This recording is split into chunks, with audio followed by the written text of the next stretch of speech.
Picture this, a quiet afternoon on Earth, the kind of day where everything feels normal, peaceful, and utterly predictable. People are going about their lives, completely unaware that in the space just above their atmosphere, reality is about to tear open. Without warning, the sky darkens not with clouds, but with the impossibly vast, angular shadows of an alien armada. This is the Xylosian fleet, 1,000 ships strong, emerging from the swirling chaos of hyperspace to hang in orbit like a swarm of silent, predatory insects. Their arrival is silent, but the message that follows is not. A voice, cold and utterly devoid of emotion, echoes across every communication channel on the planet, from military satellites to civilian radio waves. It is Commander Gorlak, and his words are a hammer blow to the very concept of human security. People of Earth, the voice intones, you will surrender your world unconditionally. Resist, and we will reduce your civilization to dust and memory. It is the ultimate ultimatum, a choice between slavery and extinction, delivered with the calm certainty of a power that believes it has already won. In that moment, for billions of people, the universe suddenly feels very small and very, very hostile. But down on the surface, in a cluttered university office that smells of old books and strong coffee, the reaction to this galactic threat is different. Dr. Aris Thorne, a historian whose name is known only in academic circles, watches the panicked news reports with a look not of fear but of grim recognition. He listens to Gorlak's chilling pronouncement, and a slow, almost weary smile touches his lips. He isn't reaching for a weapon or a panic button. Instead, his hand goes to the most valuable object in the room, something that sits on his desk looking more like a forgotten piece of rubble than a key to salvation. It is an ancient tablet, its surface covered in symbols so old that their meaning has been debated for centuries. As the world holds its breath, waiting for a military response that seems hopelessly inadequate, Dr. Thorne simply mutters under his breath, a phrase that carries the weight of all human history. They have no idea what they're walking into. This isn't the defiance of a soldier, it's the quiet confidence of a scholar who knows a secret the invaders have overlooked. What could possibly give one man that kind of assurance in the face of orbital annihilation? The Xylosians see a young, divided species still squabbling over borders and beliefs. They see technology they consider primitive and armies they believe they can brush aside. What they have failed to see, what their sensors could never detect, is the true weapon of humanity. It isn't our missiles or our ships, it's our story. It's the collective, unbroken record of who we are, a chronicle written in blood, triumph, folly, and genius, stretching back thousands upon thousands of years. This is the journey we are about to take, a story that explores the greatest miscalculation an invader could ever make. They came for a planet, but what they will get is a history lesson, one that will challenge everything they think they know about power, about war, and about the indomitable spirit of a species that has spent its entire existence staring into the abyss and refusing to blink. So stay with us, because what happens next redefines the very meaning of a fight for survival. The first Xylosian dropships descended through the smoggy Cairo sky like black obsidian daggers, their sleek, angular forms a stark and terrifying contrast against the ancient pyramids standing silent sentinel in the distance. They settled in Tahrir Square, a place that had witnessed the rise and fall of empires, now cleared of its human population by emergency protocols. Ramps hissed open, and out marched Gorlak's finest warriors, a legion of soldiers clad in armor that shimmered with absorbed light, their plasma rifles humming with barely contained energy. They moved with a synchronized, predatory grace, their faceless helmets scanning the empty boulevards for any sign of the armed resistance they were primed to crush. They expected panicked civilians or perhaps a hopelessly outgunned military unit making a final, desperate stand. What they found was a single, unarmed man in a slightly rumpled tweed jacket, standing calmly in the center of the square with a worn stone tablet cradled in his hands. Commander Gorlak strode forward, his immense frame dwarfing the lone human. The air crackled with the implicit threat of his presence, the sheer technological and physical supremacy his species wielded.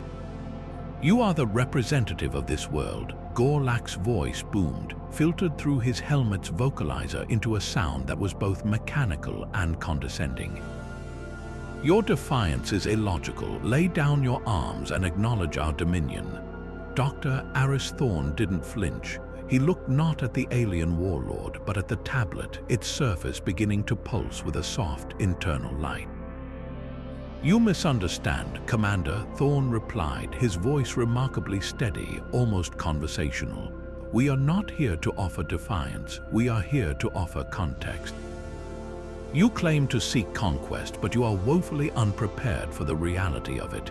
You are about to receive an education." A low, guttural laugh echoed from Gorlak's helmet. "Education, we have scanned your primitive networks. We have seen your history of petty conflicts and self-destruction. You are children squabbling in a sandbox." He took another step, his armored hand resting on the hilt of his energy blade. But as he moved, the tablet in Thorne's hands flared with a brilliant, white-hot light. A complex array of holographic symbols erupted from its surface, swirling into the air between the human and the alien war machine. The symbols then coalesced, resolving into breathtakingly vivid, three-dimensional scenes that enveloped the entire square. The Xylosian soldiers, disciplined to a fault, instinctively tightened their grips on their weapons, their sensor arrays overloading with unidentifiable data streams. The first vision was one of pure, chaotic fury.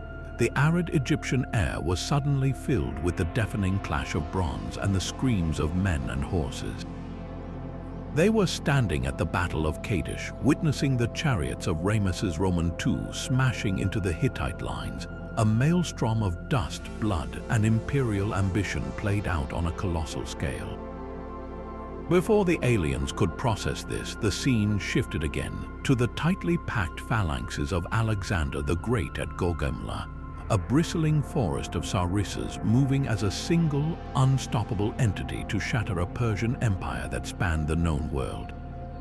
Then came the grim, grinding horror of the Roman legions at Cannae, where tactical genius met wholesale slaughter in a display of military carnage so complete it became the textbook example for millennia.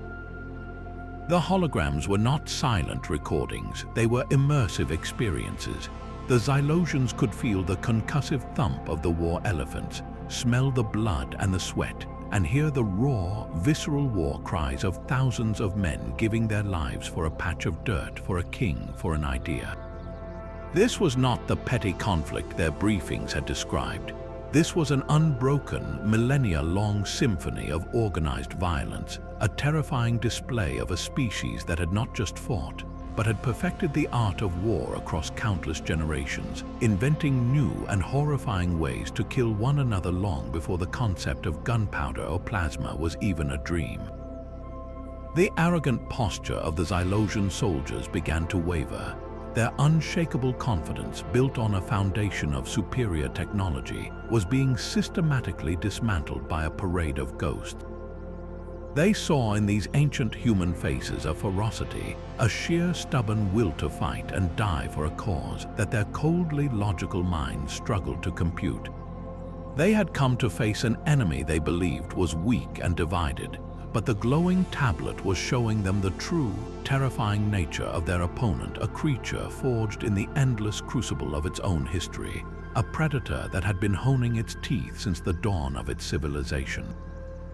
The energy from the tablet didn't just project images this time, it bled into the very ground beneath their feet, a pulse of raw, ancient power that traveled through the soil and stone of the square as if following a hidden network of ley lines. The hum of the Xylosian dropships was drowned out by a deeper, more resonant vibration that seemed to emanate from the Giza plateau itself. All eyes, human and alien, were drawn to the horizon where the Great Sphinx, that timeless monument to riddles and forgotten kings, began to glow with an unearthly, golden luminescence. Its weathered stone skin seemed to become translucent, humming with the same energy that throbbed from Dr. Thorne's artifact. Commander Gorlak took an involuntary step back, his armored hand instinctively raising his plasma rifle. "What technological trickery is this?" he roared, the condescension in his voice now edged with a sliver of something new, something unfamiliar alarm.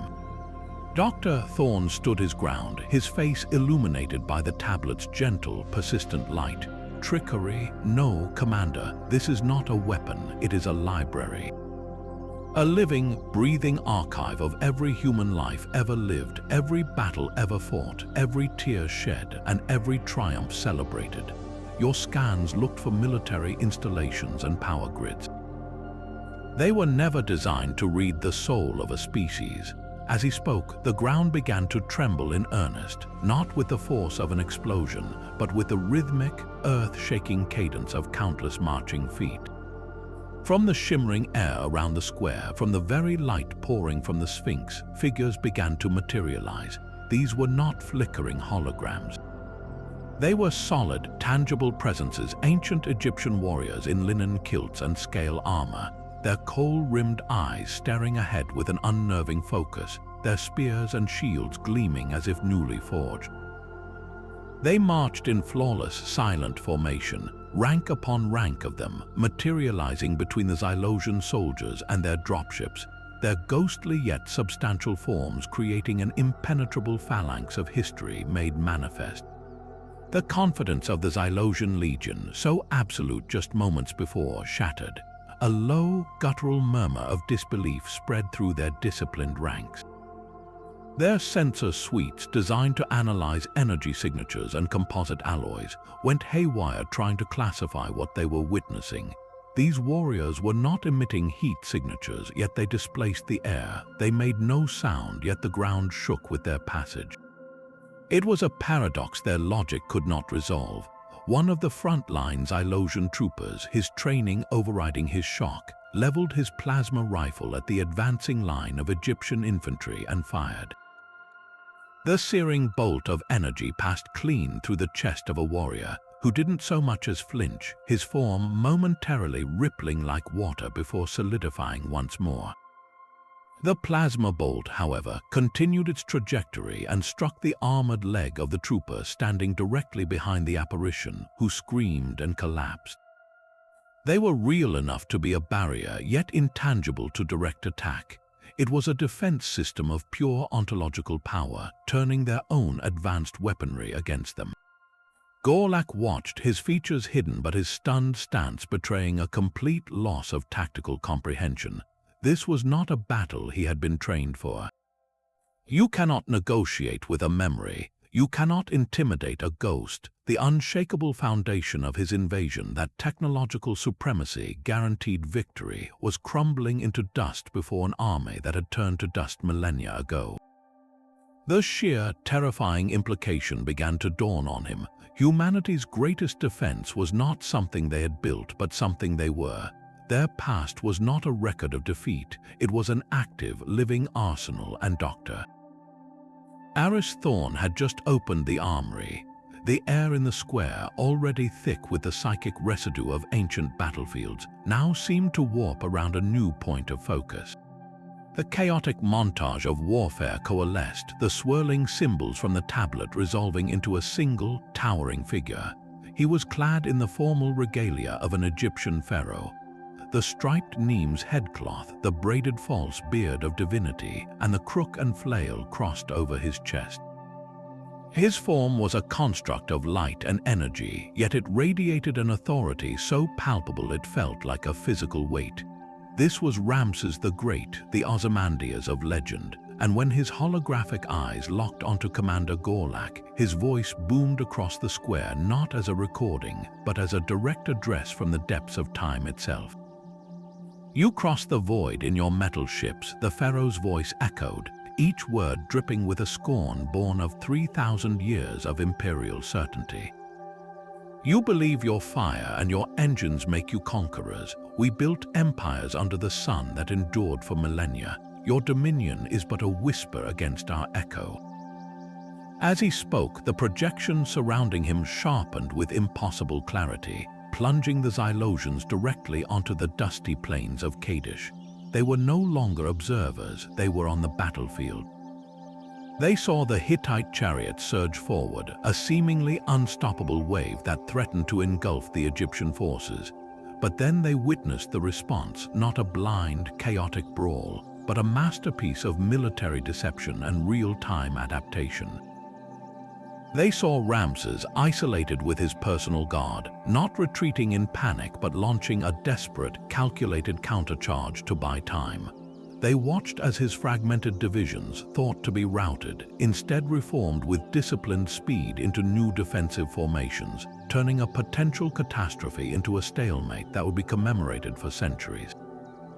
This wasn't primitive warfare, it was a complex, high-stakes game of chess played with living pieces, a demonstration of command, control, and logistics that would be studied in war colleges until the end of human history. The aliens saw the sophisticated use of scouts and misinformation, the understanding of terrain and unit cohesion, and the sheer, unbreakable will of a commander who refused to accept defeat. A stunned silence fell over the Xylosian ranks, broken only by the low, anxious hum of their active weapon systems. The second in command, a tall, slender officer named Rax, moved closer to Gorlak, his helmet tilted in a gesture of pure cognitive dissonance. "Commander," he whispered, the vocalizer struggling to mask his unease. Their analysis was flawed.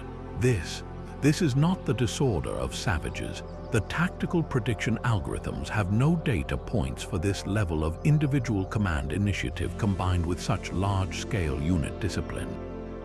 Their primitive warfare shows a strategic sophistication we did not anticipate. This was the core of the miscalculation. The Xylosian invasion plan was built on a fundamental misunderstanding of human conflict.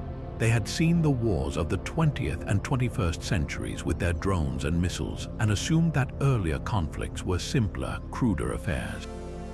They failed to grasp that the technology of war evolves, but the mind behind it, the cunning, the ruthlessness, the genius for organization, and the will to impose order on chaos, that had been honed to a razor's edge long before the first metal ship ever left a human atmosphere.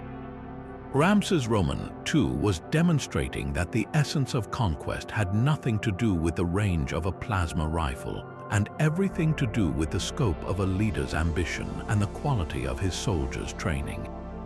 He was showing them that humanity had already fought and won the battle for strategic thought, and that their own arrival was just a new problem to be solved with the same ancient, relentless intellect. As the ghost of Ramses faded, the shimmering heat of the Egyptian desert seemed to fold in upon itself, the very stone of Taria Square groaning as it was overwritten by a new reality. The air cooled, the light dimmed, and the world dissolved into a sea of roaring sound. The Xylosians found themselves suddenly transported, standing not on asphalt but on the blood-stained sand of the Flavian Amphitheater, the Colosseum in Rome. Towering, weathered stone arches rose around them in a perfect oval, and seated in the stands were tens of thousands of spectral Roman citizens, their shouts and cheers a deafening wave of adulation and bloodlust. In the center of the arena, two men faced each other. One, a Mirmillo, carried a heavy rectangular shield and a short, brutal sword. The other, a Retiarius, was armed with nothing but a weighted net and a trident. They were not simply fighting, they were engaged in a lethal, elegant dance, a brutal form of performance art where the stakes were life itself. The gladiators moved with an economy of motion that was both beautiful and terrifying, the trident lashing out like a serpent's tongue, the net whirling through the air to snare and entangle.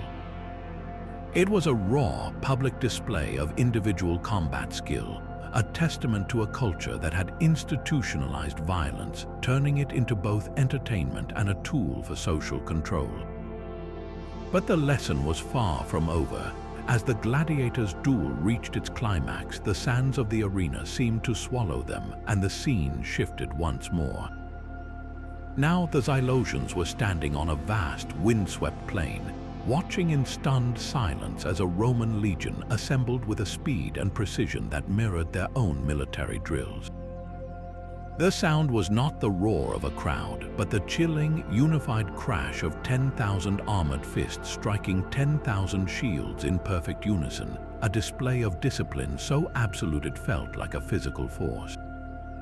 Centurions bellowed orders, and the massive formation transformed from a marching column into a defensive testudo, the front ranks locking their large shields together while the ranks behind held theirs overhead, creating an impenetrable shell of wood and iron that advanced like a living, breathing fortress.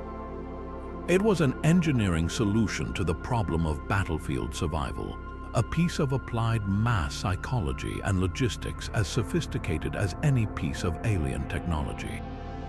From the center of this newly formed vision, another figure stepped forward, his form sketched in the same ancient light. He wore a simple white toga edged with purple, a corona civica resting upon his brow. This was Gaius Julius Caesar, and his gaze held the cool, analytical intensity of a man who had not only conquered lands but had mastered the very art of ruling men. His voice, when it came, was not the god-king's roar of Ramses, but the sharp, clear tone of a statesman and a strategist, each word a calculated thrust.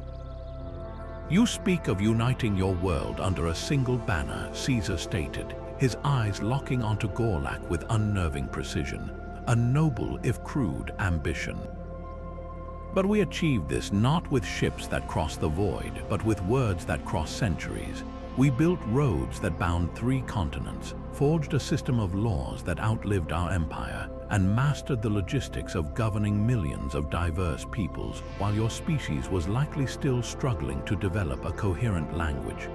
The impact of this statement struck the Xylosians with more force than any plasma blast. Commander Gorlak's own race, the Xylosians, had indeed achieved planetary unity, but it had been a swift, brutal process of technological enforcement, a top-down imposition of will. What Caesar was revealing was something entirely different and far more terrifying, a blueprint for organic, systemic domination. The Xylosians watched, their sensor arrays helplessly recording, as the legion before them didn't just fight, it built. They constructed fortified camps in hours, complete with ramparts, watchtowers, and sewer systems.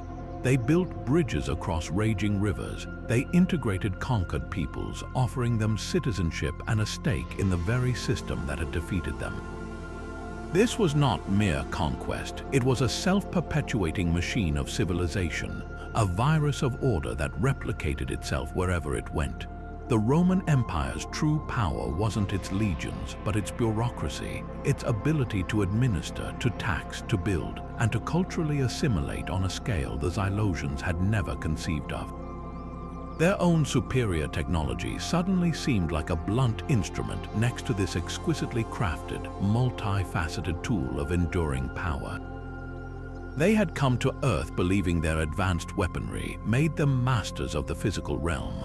But Julius Caesar was demonstrating that humanity had long ago mastered the far more complex realm of social and political control, a lesson that made their entire notion of superiority feel childish and incomplete.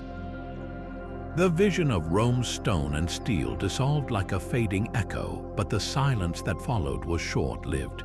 It was broken by a new sound, one that started as a faint, rhythmic drumming against the packed earth and grew with terrifying speed into a thunderous, earth-shaking roar.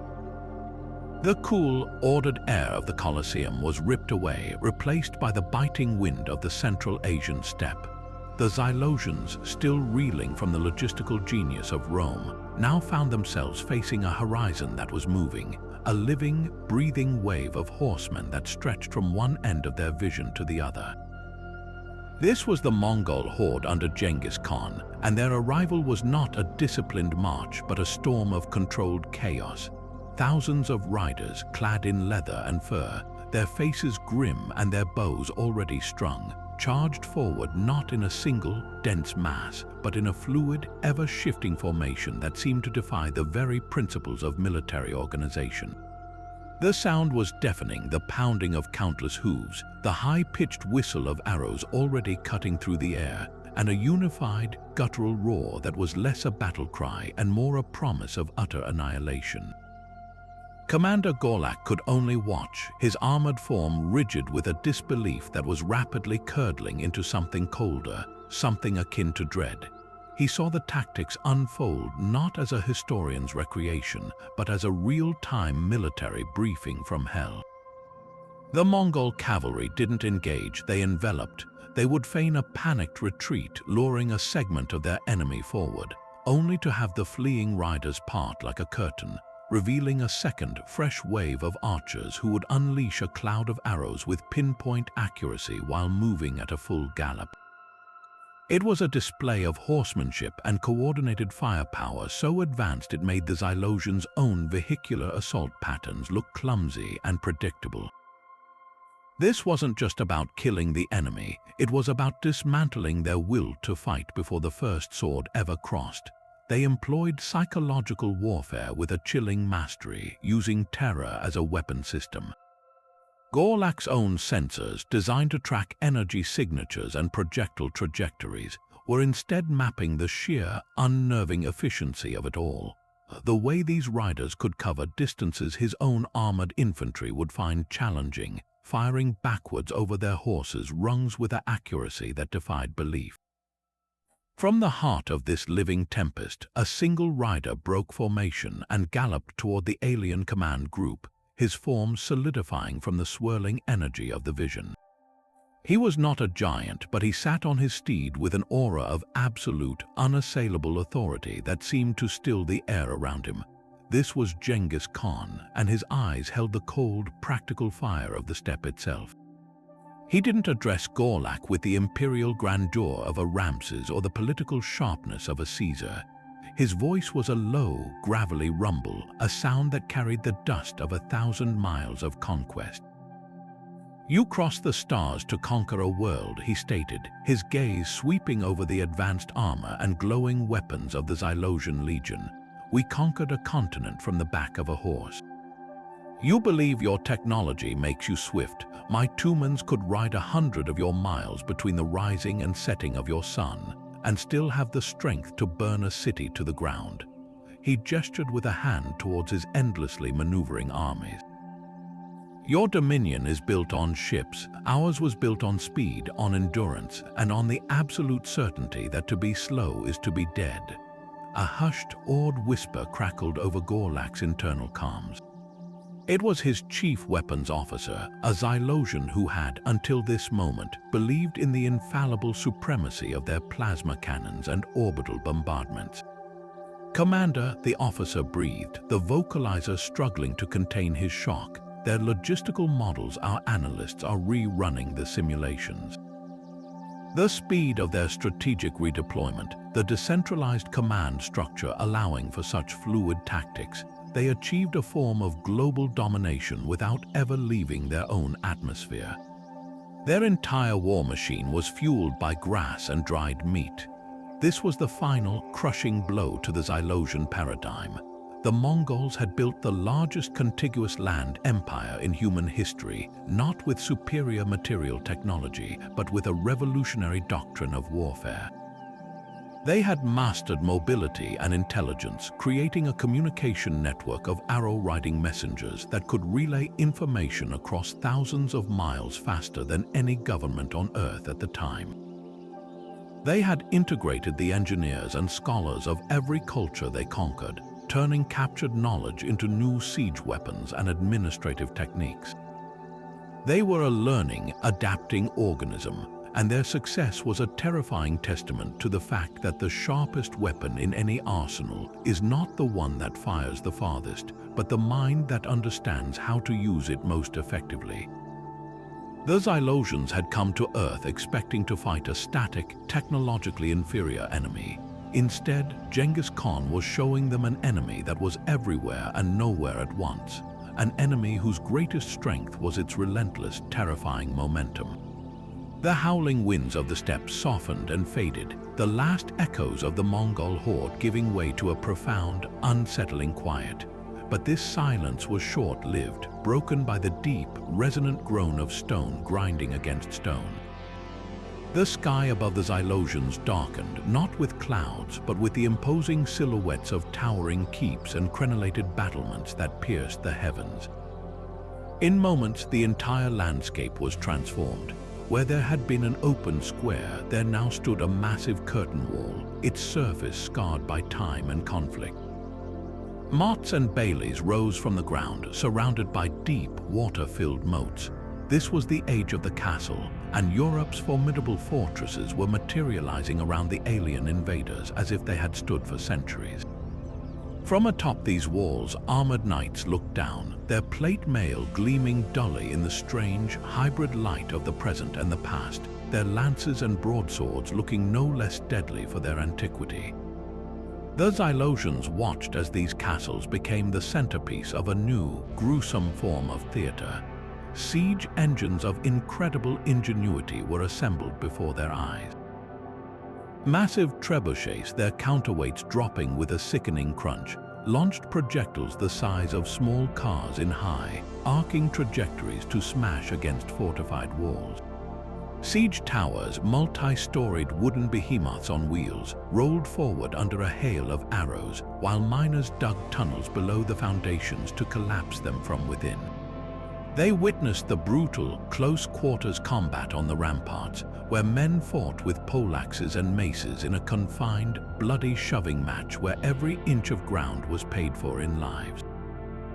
It was a form of warfare defined by patience, engineering, and attrition, a stark contrast to the open-field mobility of the Mongols, yet no less effective in its grim purpose.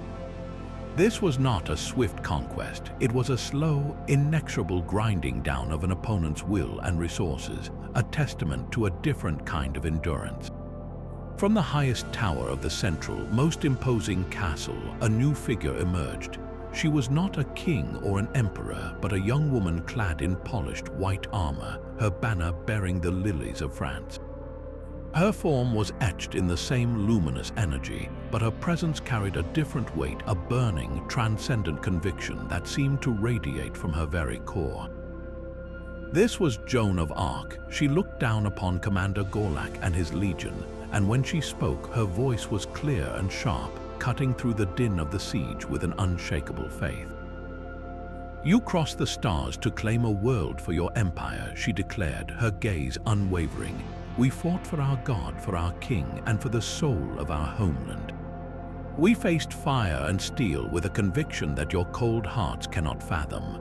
You fight for conquest, we fought for salvation, and that is a cause for which we were not merely willing to die, but honored to do so."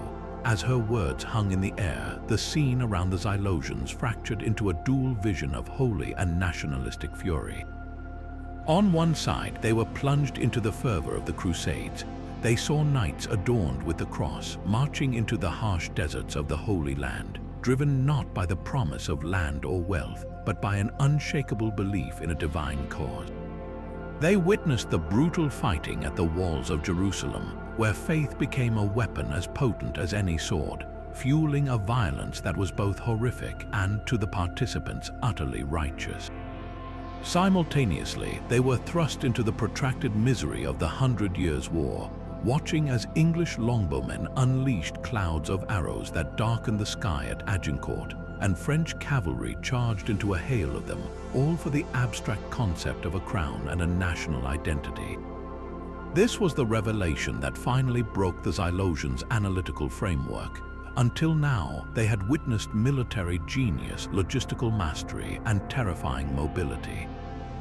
But this was something their culture had no equivalent for. A low-ranking Xylosian trooper, his hand trembling on his rifle, turned to the soldier beside him, his vocalizer emitting a burst of static before he managed to form words. They do not fight for resources or for biological imperative. They fight for concepts. Their loyalty is to invisible things. How do you calculate the breaking point of a spirit? Commander Gorlak stood in silence, the data from his helmet's display scrolling past unread. His species' entire society was built on a foundation of pragmatic material gain. Conquest was a transaction, a means of acquiring assets and eliminating competition. The idea of thousands, even millions, of individuals willingly marching to their deaths for a god, a flag, or an idea was not just illogical, it was terrifyingly unpredictable. It meant that human resistance could not be crushed simply by destroying their infrastructure or demonstrating superior force. You could shatter their armies, but you could not shatter a belief. You could occupy their land, but you could not occupy their faith. This medieval fortitude was not a primitive relic. It was a chilling preview of an enemy that could not be reasoned with because its reasons were written in the soul, not in a tactical manual. The grim fortifications of the Middle Ages dissolved not with the crash of falling stone, but with a gentle, radiant sigh, as if the universe itself was exhaling centuries of darkness. The cold, grey light of the castle walls softened, warmed, and then exploded into a symphony of color. The air filled with the scent of linseed oil and wet plaster, and the groans of siege engines were replaced by the soft, harmonious strains of a lute. The world transitioned from a fortress to a Florentine piazza under a perfect azure sky. Floating in the center of this new vision, sketched in lines of pure, intelligent light, were the blueprints for machines that defied their time, flying ornithopters, armored tanks, and even a primitive helicopter. And standing beside these marvels of engineering was the man who dreamed them, his form radiating a boundless, insatiable curiosity. This was Leonardo da Vinci. His holographic eyes, filled with a wisdom that saw the world not as it was, but as it could be, settled on the stunned Xylosian command group. You cross the void to conquer worlds. Da Vinci's voice was calm, contemplative, almost musing, a monumental effort to be sure. But I must ask you, in all your travels, have you ever stopped simply to create beauty for its own sake? As he spoke, the engineering schematics around him shimmered and transformed. The careful lines of his inventions melted away, resolving instead into the soft, haunting smile of the Mona Lisa, her eyes seeming to hold a secret the aliens could never comprehend. Next to her, the powerful, muscular forms of his anatomical drawings materialized, each sinew and bone a testament to a desire to understand the very engine of life, not to destroy it, but simply to know it. This was not the work of a weaponsmith or a tactician. This was the output of a mind driven by an awe for existence itself, a creativity that served no practical purpose other than to explore the boundaries of human perception and emotion. Before the Xylosians could even process this shift from martial utility to pure artistic expression, the scene above them transformed once more. The open sky of the piazza was suddenly vaulted over by an immense arched ceiling, its surface a breathtaking tapestry of frescoed color. They were standing, or rather floating, within the Sistine Chapel, and there, above them, was the full, glorious expanse of Michelangelo's masterpiece. The creation of Adam unfolded in staggering detail, the vibrant, lifelike figures, the dramatic tension in the space between the fingertips of God and man, the sheer, overwhelming scale of a vision pulled from one man's soul and translated onto a ceiling through years of physically agonizing labor. The invaders, whose culture measured value in tactical advantages and energy output, looked up at this monumental achievement and found their analytical minds had no framework for what they were witnessing. This was a weapon they had never encountered, an attack on their very definition of purpose. A profound silence fell over the Xylosian legion, deeper and more unsettling than any that had come before. The low hum of their powered armor and active weapon systems seemed vulgar and out of place in this temple of human genius. Commander Gorlak stared, his own reflection a tiny, distorted thing in the polished surface of his helmet, mirrored against the divine drama unfolding above him. His tactical displays offered no data on this. There was no energy signature to analyze, no structural weakness to target, no logistical pattern to deconstruct. This was something entirely other. His second-in-command, Vrax, finally broke the silence, his voice a hushed, almost reverent whisper over the private command channel. "Commander, our societal models have no category for this. The expenditure of resources, the focused labor of a master intellect for years for this. It generates no power, it offers no defensive capability, it exists only to be observed." The observation was uttered with a tone of pure, uncomprehending awe. This was the true Renaissance awakening, and its impact was more disorienting than any phantom army. Ramses had shown them imperial might, Caesar political control, and Genghis Khan terrifying mobility. But Da Vinci and Michelangelo presented a facet of humanity that was, to the Xylosians, utterly alien and profoundly threatening: the drive to create for creation's sake. Their entire civilization was built on a foundation of pure pragmatism. Art, music, philosophy, if such things existed in their society, they were likely utilitarian, designed to reinforce social hierarchies or improve efficiency.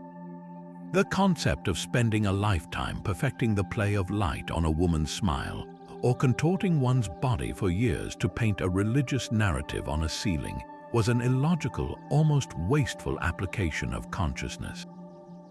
It spoke of a species with a surplus of spirit, a depth of inner life that their own race, for all its technological marvels, had apparently failed to cultivate. They had come to subjugate a race of warriors and schemers, but they were now being confronted by a race of poets and visionaries, beings whose greatest achievements were not tools for domination, but monuments to their own boundless and utterly inexplicable capacity for wonder.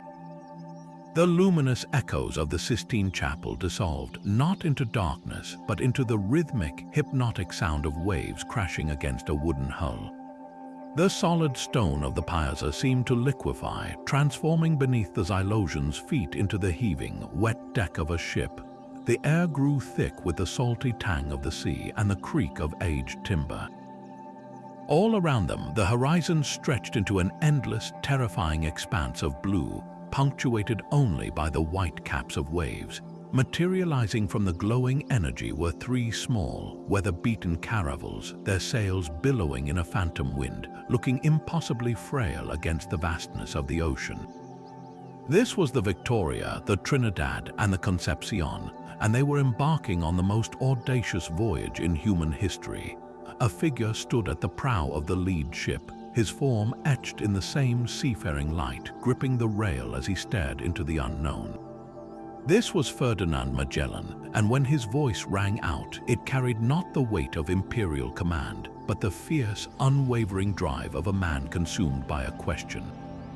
"You navigate the void between stars with your charts and engines," he called out, his gaze sweeping over the armored forms of the Xylosians as if they were just another curious sea creature. But we mapped the entirety of our own world without ever leaving its surface. We sailed into the blank spaces on our maps, not because we were ordered to, but because we had to know what was there. As he spoke, a massive holographic globe of the Earth spun into existence above the fleet, its surface initially showing only the familiar coastlines of Europe and Africa, the rest a terrifying void labeled "Here be dragons." Then, a thin, courageous line of light began to trace its way south, down the African coast, around the tempestuous tip of South America, and out into the Pacific, an ocean so vast its true scale would drive men to madness and starvation. The Xylosians watched, their sensors now mapping not troop movements or energy signatures, but the sheer, terrifying data of human endurance. They witnessed the ships being battered by weeks of unrelenting storms as they fought through the narrow, jagged strait that would bear Magellan's name. They saw the crew, their bodies racked by scurvy, their food supplies dwindling to rats and sawdust, staring into an empty horizon with a hope that defied all logical reason for survival. This was not a military campaign.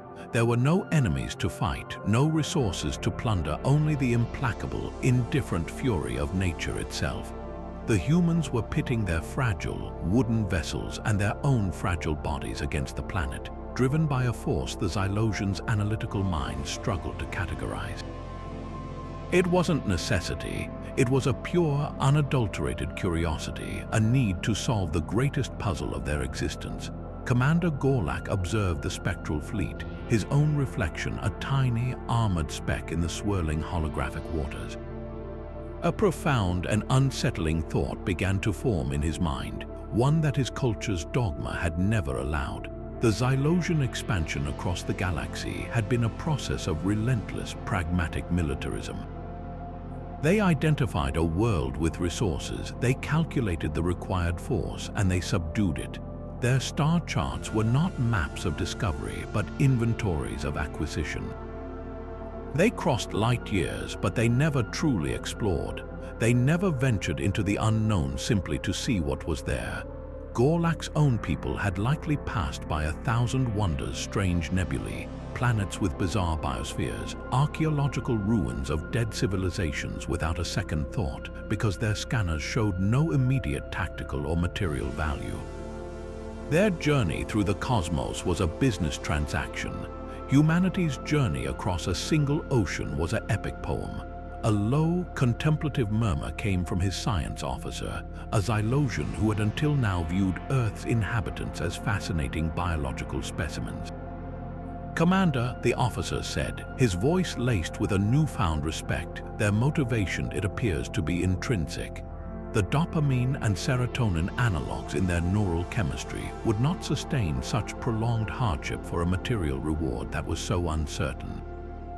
They are, for lack of a better term, wired for the journey itself. The destination is almost secondary. This was the final, subtle knife twist of the lesson.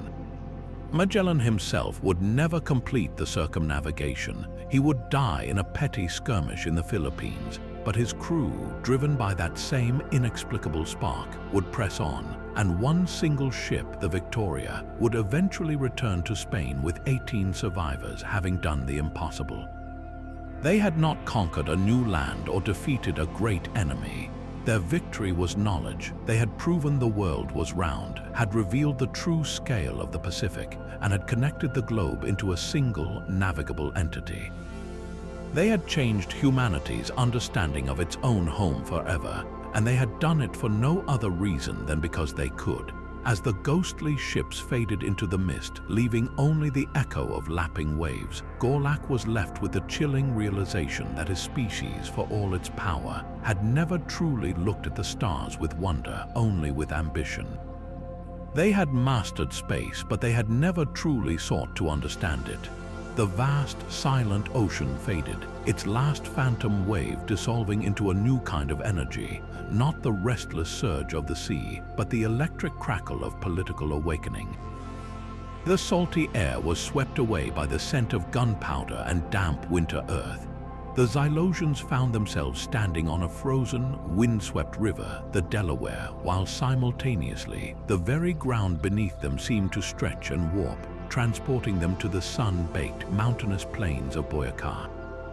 Two figures materialized at the same moment, their forms blazing with the fierce light of revolution. On one bank stood George Washington, resolute and steady atop a ghostly horse, his Continental Army soldiers shivering behind him in a desperate, pivotal moment. On the other, Simón Bolívar, El Libertador, sat astride his own spectral steed, his sword pointing toward a future free from colonial chains. Their voices did not compete, they harmonized, a dual declaration that struck at the very premise of the Xylosian invasion. "You cross the stars to impose your will upon others." Washington's voice rang out, calm yet unyielding, his words carrying the weight of a new nation's fragile hope. "We took up arms against the greatest empire of our age, not for conquest, but for the right to govern ourselves. You seek to control others, while we fought to control our own destiny." As he spoke, the famous crossing of the Delaware unfolded around the aliens not as a simple military maneuver, but as a breathtaking act of defiance. They saw the ragged, ill-equipped colonists, their feet wrapped in rags, pushing through the ice-choked water under the cover of a brutal winter night. This was not the action of a professional army seeking glory. It was the desperate gamble of farmers, lawyers, and merchants who believed so fiercely in the idea of liberty that they were willing to bet their lives and the lives of their fledgling nation on a single, audacious strike. Simón Bolívar's voice cut in, equally powerful but burning with a different kind of fire, the passion of a continent straining to be born. "You speak of uniting worlds under a single banner," he proclaimed, his gaze sweeping over the stunned Xylosian legion. "We fought to tear the banners of empire from our soil. We did not wish to replace one master with another. We fought for the principle that no man should be master over another." The scene around him erupted into the chaos and glory of the Latin American Wars of Independence. The Xylosians witnessed the ragged guerrillas of the Andes climbing impossible heights to surprise a better armed royalist force. They saw the cavalry charges across the Llanos and the political maneuvering that sought to weave a dozen different colonies into a collective dream of freedom called Gran Colombia. It was a revolution fought on a continental scale, a testament to an idea so powerful it could mobilize an entire hemisphere. For the Xylosian command staff, this was a tactical nightmare of a completely different order. They had analyzed human history and categorized revolutions as mere transfers of power, one ruling class overthrowing another. But what Washington and Bolívar were demonstrating was something far more dangerous and conceptually virulent: the principle of popular sovereignty. The belief that authority derives from the consent of the governed was not just a political theory. It was a psychological weapon that could unravel any occupation from within. Commander Gorlak watched as the holographic colonists, against all odds, achieved their victory at Trenton, and a new thought, cold and unwelcome, settled in his mind. His own species' unity had been forged by a central, unquestionable authority. It was a top-down structure, efficient and clean. Human unity, when it occurred, was messy, bottom-up, and born from a shared rejection of external control. To subjugate them was not to fight an army, it was to fight an idea, and ideas are bulletproof. A quiet, urgent transmission buzzed in Gorlak's helmet from his chief cultural analyst, a Xylosian whose initial confidence had completely evaporated. "Commander, our predictive models are failing. We anticipated resistance based on national or tribal loyalty. This is different. The American and South American examples show a capacity for spontaneous, ideologically driven mobilization that bypasses all traditional social hierarchies. Our occupation would not face a standing army. It would face every single individual who internalizes this concept of liberty. There is no command structure to decapitate. The enemy would be everyone, everywhere, all at once." This was the core of the revolutionary fervor that now worried the invasion planners to their core. They had prepared for soldiers, they were not prepared for citizens. They had planned for a war against states. They were now facing the prospect of a war against an idea that had, time and again throughout human history, proven itself capable of burning down empires. The ghostly echoes of revolutionary fervor had scarcely faded when a new, deeper sound began to rumble through the very air, a rhythmic, mechanical pounding that grew from a murmur to a deafening roar, shaking the ground with an intensity that dwarfed even the thunder of the Mongol horde. The frigid river and sun-baked plains dissolved, replaced by a landscape of shimmering, oppressive heat and a sky stained a perpetual, sooty orange from 1,000 belching chimneys. This was the dawn of the Industrial Revolution, and it rose around the Xylosians not as a vision of individual genius or martial courage, but as a force of nature harnessed and directed by human will. Entire factories materialized from the glowing energy, their brick walls vibrating with the power of the machines within. Iron rails, gleaming and new, shot across the ground like metallic veins, while the colossal, earth-shaking form of a steam locomotive erupted into being, its whistle a piercing shriek that announced the birth of a new age. At the heart of this cacophony of progress, a figure stood atop a half-completed iron bridge, his form radiating the unshakable confidence of an engineer who believed no obstacle was too great. He wore a top hat and a heavy coat, and in his hand he held not a sword or a scepter, but a set of complex architectural plans. This was Isambard Kingdom Brunel, and his voice cut through the industrial din with the sharp clarity of a man who had reshaped continents. "You crossed the void in ships built over generations," he declared, his gaze fixed on Commander Gorlak with a look of pure, unvarnished ambition. "We rebuilt our entire world in mere centuries. We tamed rivers with tunnels, spanned chasms with bridges of iron, and stitched continents together with rails and steam, while your species likely took millennia to achieve a fraction of the same. You possess advanced technology, but do you possess our velocity?" As he spoke, the scene unfolded with breathtaking speed, a time lapse of explosive growth that overwhelmed the Xylosian senses. They watched as entire cities seemed to sprout from the ground in the span of a few heartbeats, their skylines transforming from low, timber-framed buildings to forests of towering smokestacks and iron-framed mills. They saw the relentless, grinding labor of the factories, where human workers and monstrous machines became a single, coordinated entity, mass-producing goods on a scale that would have been unimaginable just a generation before. The production was not of art or philosophy, but of raw, tangible power, the power to produce, to transport, to communicate, and to consume at a rate that was accelerating exponentially. This was not the slow, organic growth of an empire. It was a violent, deliberate reinvention of society itself, a metabolic burst of change that compressed 1,000 years of gradual development into a single, furious century. For the Xylosian command staff, this was perhaps the most terrifying display yet. They had witnessed humanity's capacity for war and its drive for freedom, but those were forces they could, in theory, confront and contain. This was different. This was a demonstration of a species' sheer, terrifying adaptability. Their chief logistician, a Xylosian whose entire role was based on predictive models of technological development, stared in stunned disbelief at the data streaming across his display. "Commander," he reported, his voice tight with alarm, "the rate of technological accretion our models cannot reconcile it. Their society transitioned from agrarian to industrial in a time frame our historians would classify as a statistical anomaly. The energy output, the material throughput, it defies all our established paradigms for societal evolution." The implication was chillingly clear. The Xylosians' own technology was the product of a long, slow, cumulative process. They had mastered interstellar travel, but the path to that mastery had been linear and predictable. Humanity's path was a series of violent, unpredictable leaps.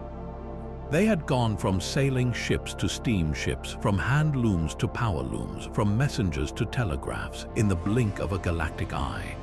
Brunel gestured toward the roaring factories and the speeding locomotive, his expression one of defiant pride. "You see our past and believe it defines our limits," he shouted over the din. "But our history is a chronicle of shattering our own limitations. You arrived with your superior technology, assuming it was an unassailable advantage. But you have failed to account for the most dangerous variable in any equation, the human capacity for rapid, radical change. Given time, and you have just given us a reason to accelerate, we would not just catch up to you, we would tear apart your own technology, understand its principles, and rebuild it into something you would no longer recognize." This was the final, devastating lesson. Industrial Revolution. It wasn't about the steam engine or the spinning jenny. It was about the mindset they represented. A relentless, aggressive optimism, a belief that any problem, no matter how immense, could be solved with enough ingenuity, sweat, and iron. The Xylosians had come to conquer a planet, but in showing them the furnaces of their own rebirth, Brunel was revealing that they were threatening a species for whom transformation was not just a skill, but a fundamental instinct. The invaders' technological advantage was not a permanent wall. It was merely a head start in a race against an opponent that had spent its entire history learning how to run faster. The relentless, pounding rhythm of the Industrial Revolution did not fade so much as it curdled.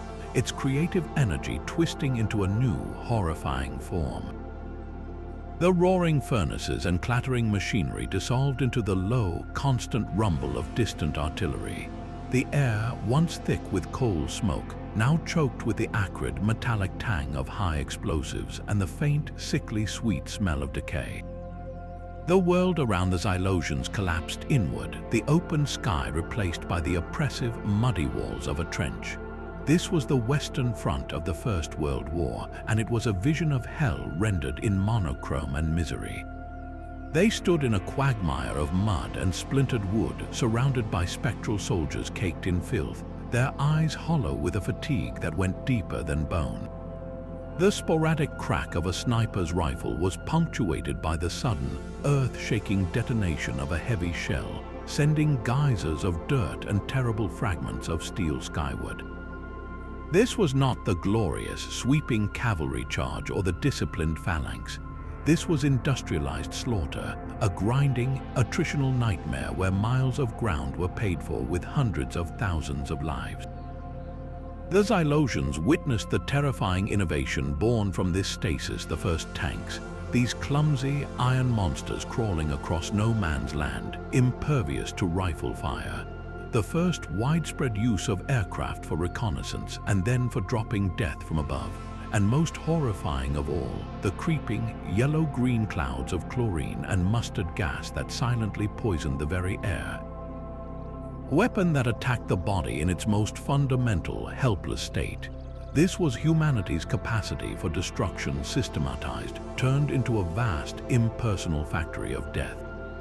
Yet, even here, in this utter desolation, they saw the stubborn resilience of the human spirit. They witnessed soldiers sharing meager rations in a flooded dugout, writing letters home by candlelight, and charging over the top when the whistle blew, not for a grand ideal, but for the man standing next to them. Before the mud of the Somme could fully claim them, the scene shattered again, the ground shaking with a new, more intense and coordinated violence. The static horror of the trenches was swept away by the thunderous, all-encompassing roar of the blitzkrieg. The Xylosians were now on the battlefields of the Second World War, a conflict waged with a terrifying global scale and technological ferocity that dwarfed all that came before. They saw the skies darken with thousands of aircraft in massive, coordinated bombing campaigns that turned entire cities into firestorms. They witnessed the awesome power of naval armadas clashing on the open ocean, and the brutal street-by-street fighting in shattered cities like Stalingrad, where every broken wall and crater became a killing ground. This was total war, a concept the Xylosians understood in theory, but were now witnessing in its most absolute human form. A conflict where the distinction between soldier and civilian blurred, where the entire industrial and scientific might of nations was harnessed for a single purpose: victory at any cost. Amidst the cacophony of this global cataclysm, a new voice rose, not from a king or a general on the field, but from a command bunker gritty with resolve and unshakable defiance.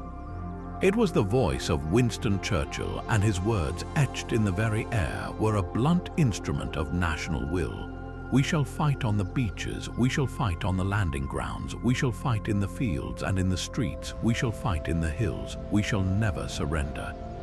The voice boomed, each syllable a hammer blow against the concept of defeat. You believe your arrival heralds our end. We have endured total war. We have stared into the abyss of our own extinction, and we did not blink. We emerged from the fire-scarred, but immeasurably stronger. You are not our first apocalypse. You are merely the next challenge to be overcome. As Churchill's voice echoed into silence, a new and profound dread began to creep through the Xylosian ranks. Their sensors, which had been tracking the escalating destructive power from biplanes to bombers, from artillery shells to V-2 rockets, suddenly registered an energy signature that was categorically different. It was a spike of pure, fundamental power that dwarfed everything they had witnessed, a reading that should not have been possible for a species confined to a single planet. The vision before them dissolved one final time, the chaotic battlefields replaced by an austere, pre-dawn desert landscape. there was a blinding, silent flash that whited out their optical sensors, a light that was not merely bright, but one that seemed to originate from the creation of the universe itself. This was followed by a heat that felt like standing near a newborn star, and then a monstrous, rolling shockwave that atomized the tower from which it sprang and sent a churning, pyroclastic cloud of dust and fire boiling into the heavens, forming the dreaded, iconic mushroom shape that was humanity's own invention. A deathly silence fell over the Xylosian legion, deeper and more profound than any that had come before. The implications of this single, terrible image crashed down upon them with the force of a physical blow. Commander Gorlak stood utterly still, the data from the atomic detonation scrolling across his display, each line of code a silent scream of revelation. His cultural analyst finally spoke, the vocalizer cracking with a mixture of terror and awe. "Commander, the temporal data, they split the atom. They unlocked the power of the stars themselves and turned it into a weapon." In the middle of their own 20th century. The horrific precedent was now clear. Every other species the Xylosians had ever encountered had followed a predictable, logical path. They achieved planetary unity, then sustainable energy, then interstellar travel. Only then, as a last resort or a tool of absolute finality, did they develop planet-killing weapons. Humanity had inverted the entire sequence. They had created the means for their own global annihilation centuries, perhaps millennia, before they had even achieved a permanent presence in their own orbit. They had built the apocalypse first, and then, with that grim knowledge hanging over their heads, had dared to continue building everything else. This was not the action of a rational, predictable species. This was the ultimate statement of a creature that was, at its very core, unafraid of its own shadow. A species that would willingly grasp the fire of the sun with one hand while still learning to kindle a campfire with the other.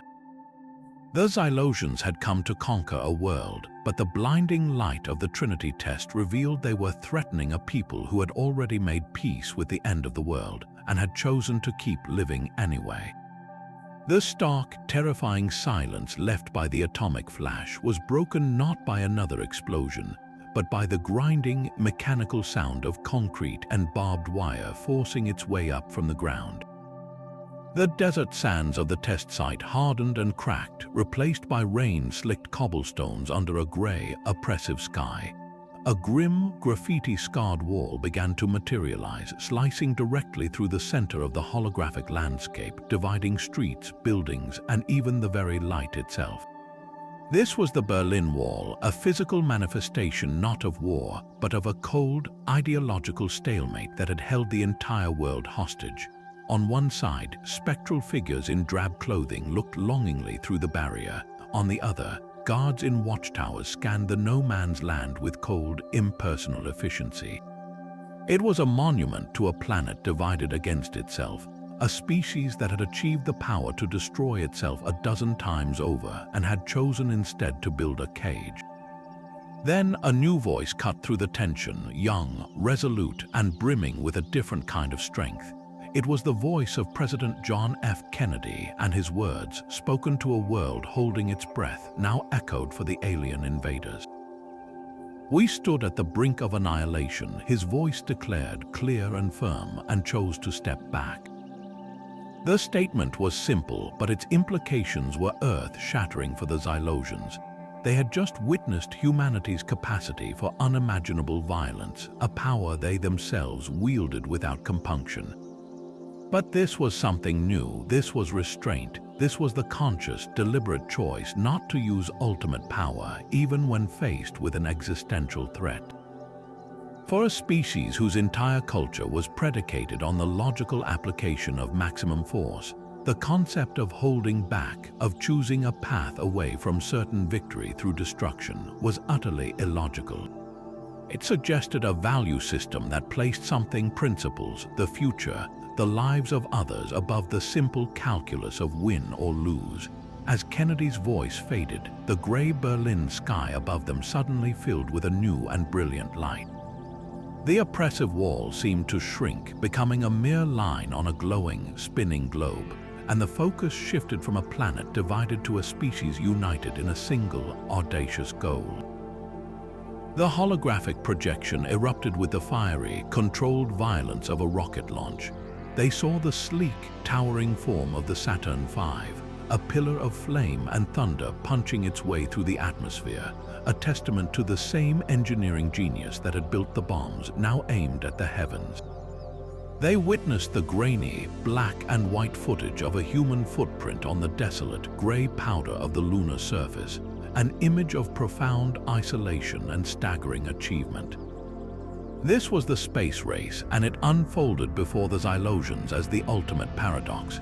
Here was a species that, while engaged in a global ideological conflict that could have ended in mutual destruction, had simultaneously poured its resources, its intellect, and its spirit into the peaceful exploration of the cosmos.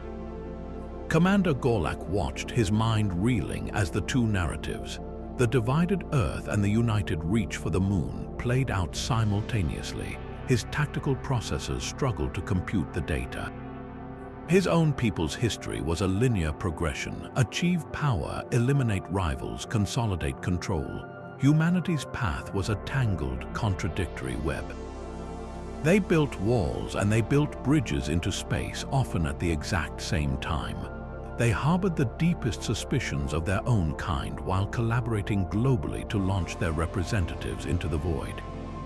A low, bewildered transmission came from his sociocultural advisor. The cognitive dissonance is staggering, Commander. They maintain the capacity for total self-annihilation while pursuing endeavors that offer no immediate material or tactical return. The resource allocation for these space programs during a period of such intense political hostility, it defies all our models of rational actor theory. They were preparing for war while reaching for peace. This was the final, confounding layer of the human enigma. The Xylosians had seen the warrior, the emperor, the artist, and the explorer. Now they were witnessing the diplomat and the visionary. Kennedy's step back from the brink during the Cuban Missile Crisis was not a sign of weakness.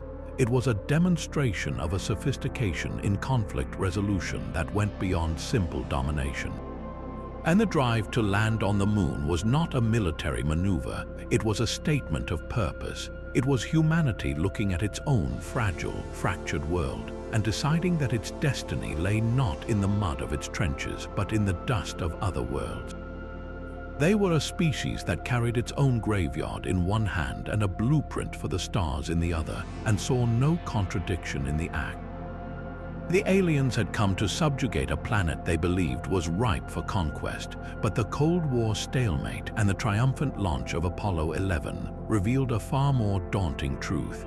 They were not dealing with a primitive species, but with a mature one, already weathered by its own potential for self-destruction and hardened by the knowledge that its future lay not in clinging to a single world, but in having the courage to leave it behind.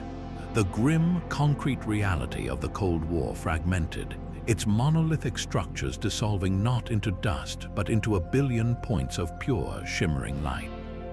The oppressive weight of ideological walls and the thunder of rocket engines gave way to the silent, ethereal hum of a new kind of power. The world around the Xylosians transformed once more, the battlefield replaced by a clean, minimalist garage, and then a sprawling, sun-drenched campus buzzing with an energy that was not military but intellectual. This was Silicon Valley, and the age of information was dawning not with a bang but with the quiet click of a keyboard. From the center of this new vision, a figure emerged, sketched in the clean lines of code rather than the heroic light of emperors. He was an unassuming man in a simple sweater, and in his hands he held not a weapon or a scepter, but the conceptual blueprint for a global network. This was Tim Berners-Lee, and his voice, when it spoke, was calm, thoughtful, and carried the weight of a genuine revolution. "You cross the stars with technology designed to command and to control," he stated, his gaze fixed on the alien command group. "We built a new world with technology designed to connect and to empower. We linked our entire species into a single, sprawling conversation, while you use your advancements only to enforce your hierarchy. As he spoke, the vision erupted into a breathtaking, multi-layered tapestry of light. A colossal, shimmering web of connections materialized above them, a three-dimensional map of the internet with nodes of light representing every human with a device, and glowing strands representing the endless flow of data between them. It was a nervous system for the entire planet, alive and crackling with an unimaginable volume of information. Cat videos shared between continents, scientific papers collaboratively written by researchers on opposite sides of the world, financial markets moving at the speed of light, and families connecting across vast distances through real-time video. The Xylosians watched as social media platforms bloomed like digital galaxies within this web, each one a microcosm of human society with its own cultures, conflicts, and collective movements. They saw political movements organize in days, bypassing traditional power structures entirely. They witnessed viral trends sweep across the globe in hours, and crowdfunding campaigns raise millions for a stranger's medical bills. This was not the orderly, top-down broadcast of a regime. It was a chaotic, vibrant, and profoundly democratic explosion of collective human consciousness. The Xylosian command staff observed this digital ecosystem with a dawning sense of horror that was different from what they had felt on the battlefield. Their own society was a masterpiece of efficient, centralized control. Information flowed in one direction, from the top down. Orders were given and they were obeyed. There was no feedback loop, no open forum for dissent or innovation from the lower ranks. Their technology was a tool for maintaining this perfect, static order. But the human internet was the absolute antithesis of this. It was decentralized, anarchic, and uncontrollable. A low, urgent transmission came from Gorlak's chief information officer, a Xylosian whose life's work was the management of secure data channels. "Commander," the officer whispered, his voice tight with panic, "their communication architecture, it has no central point of failure. It is a distributed network. We could destroy 1,000 of their cities, and the flow of information would simply route around the damage. Our entire strategy of decapitation is useless here. To silence one of them, you would have to silence them all simultaneously." This was the core of the digital lesson that left the invaders utterly bewildered. The Xylosians understood technology as a lever for amplifying existing power, but humanity had built a system that created power from the bottom up. A lone programmer in a bedroom could write code that changed the world. A single post could ignite a global conversation. The very structure of their network was a reflection of a societal value they could not comprehend: trust in the collective, chaotic genius of the individual. While the Xylosians used their advanced networks to issue commands and monitor compliance, humans used theirs to share memes, fall in love, launch businesses, and overthrow governments, all on the same platform. The sheer, unstructured complexity of it was a cognitive nightmare for a mind trained for hierarchy. Gorlak watched as the web of light pulsed and shifted, a living entity that was constantly rewriting itself, and he understood that this was not a system you could conquer. It was a system you could only hope to join, and even then, you would be forever drowned in its beautiful, terrifying, and unstoppable noise. The digital web of light, that chaotic and vibrant nervous system of a planet, did not vanish so much as it began to sing. The silent hum of data streams transformed, the ones and zeros resolving into the soaring, intricate notes of a symphony. The sterile, minimalist landscape of the information age melted away, replaced by the warm, wood-paneled interior of a 19th century concert hall. The air grew thick with the rich scent of old paper, rosin, and the palpable anticipation of an audience. And then, the music began, those four iconic, fateful notes of Beethoven's Fifth Symphony, da-da-da-dum, crashing through the silence with a force that was not physical but emotional, a declaration of struggle and triumph that seemed to vibrate in the very souls of the armored invaders. The Xylosians, whose auditory receptors were calibrated for threat analysis and communication, had no defense for this. The complex, layered sound washed over them, a language of feeling their purely functional culture had no words to describe. As the symphony swelled, the space around them fractured into 1,000 points of artistic light. The walls of the concert hall became a living canvas, cycling through the entirety of human visual expression. One moment they were surrounded by the serene, balanced geometry of a Renaissance fresco, the next by the wild, emotional brushstrokes of Van Gogh's Starry Night, its swirling sky a testament to inner turbulence transformed into breathtaking beauty. They saw the stark power of a Japanese woodblock print, the haunting realism of a Rembrandt portrait, and the abstract, mind-bending forms of Picasso's Cubism. It was a visual history of human perception itself, a record of how this species saw their world, their gods, and their own inner selves, rendered not for utility, but for the sheer, inexplicable need to create. From the center of this storm of color and sound, a new figure materialized on a simple, thrust stage. He was not a king or a conqueror, but a man holding a human skull, his form etched in the light of literary genius. This was William Shakespeare, and when he spoke, his voice was calm, measured, and carried the weight of all human contemplation. To be or not to be, he began, and the question hung in the air, simple and profound. That is the question whether 'tis nobler in the mind to suffer the slings and arrows of outrageous fortune, or to take arms against a sea of troubles and by opposing end them. The Xylosians listened, their translation systems working flawlessly to convey the words but failing utterly to convey the meaning. This was not a tactical assessment of a situation. This was a being grappling with the fundamental nature of existence, weighing the value of life against the peace of oblivion, and doing so with a poetic elegance that turned existential dread into high art. The effect on the alien legion was immediate and visceral.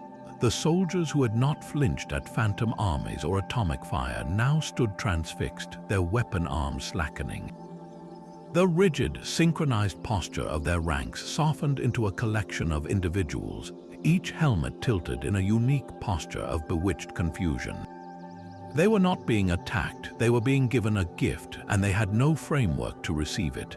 The low, anxious hum of their comms channels was replaced by a bewildered silence, broken only by the occasional, static-laced whisper of one soldier to another, trying to articulate the incomprehensible. The sound patterns they generate no tactical data, one murmured. The visual sequences serve no identifiable purpose, yet the neural stimulation is significant. Then, from the heart of the command group, came a voice so quiet, so stripped of its former arrogance, that it was almost lost beneath the final, triumphant chords of Beethoven's symphony. It was Commander Gorlak. He was not speaking to his officers or issuing a command. He was simply uttering a realization, a personal and devastating confession that laid bare the hollow core of his entire civilization. "We have nothing like this," he whispered, the vocalizer rendering the words with a stark, unadorned clarity. "Our stories are operational histories. Our music is for coordination and morale. Our entire culture is purely functional." The admission was more crushing than any military defeat. In a single moment, he understood the true, immeasurable gulf between their species. The Xylosians had mastered the external universe, the physics of flight, the chemistry of energy, the engineering of conquest, but they had never once turned that focus inward. They had never asked to be or not to be, because the question of being had never occurred to them. They were doers, not beers. They had built an empire, but they had never composed a sonnet about the loneliness of ruling one. They had crossed the stars, but they had never painted the light of an alien sun setting on a world that was not their own. The holographic display was not just showing them human art, it was holding up a mirror to their own profound poverty of spirit, revealing that for all their power, they were the true primitives. They had come to conquer a planet, and instead they were being colonized by a beauty they could never hope to possess. The triumphant swell of the symphony and the profound silence that followed it was finally broken by the unmistakable, crackling hiss of a primitive radio transmission.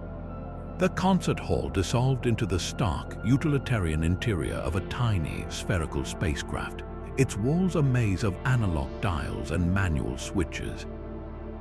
Floating in the center of this cramped capsule was a young man in a bright orange flight suit, his helmet reflecting the curved blue and white sphere of Earth visible through the small porthole. This was Yuri Gagarin, and his voice, though filtered through the static of a bygone era, carried the electrifying excitement of an entire species taking its first tentative step into the cosmos. "I see Earth, it is so beautiful," he exclaimed, a simple observation that resonated with the wonder of a child seeing the ocean for the very first time. Beside Gagarin's Vostok 1, another vessel began to materialize, its spidery, alien-looking descent stage standing on a stark, gray landscape. And there, descending the ladder in a bulky, white spacesuit, was Neil Armstrong. As his boot made contact with the lunar surface, his voice, calm and measured, spoke the words that had echoed across a world holding its breath.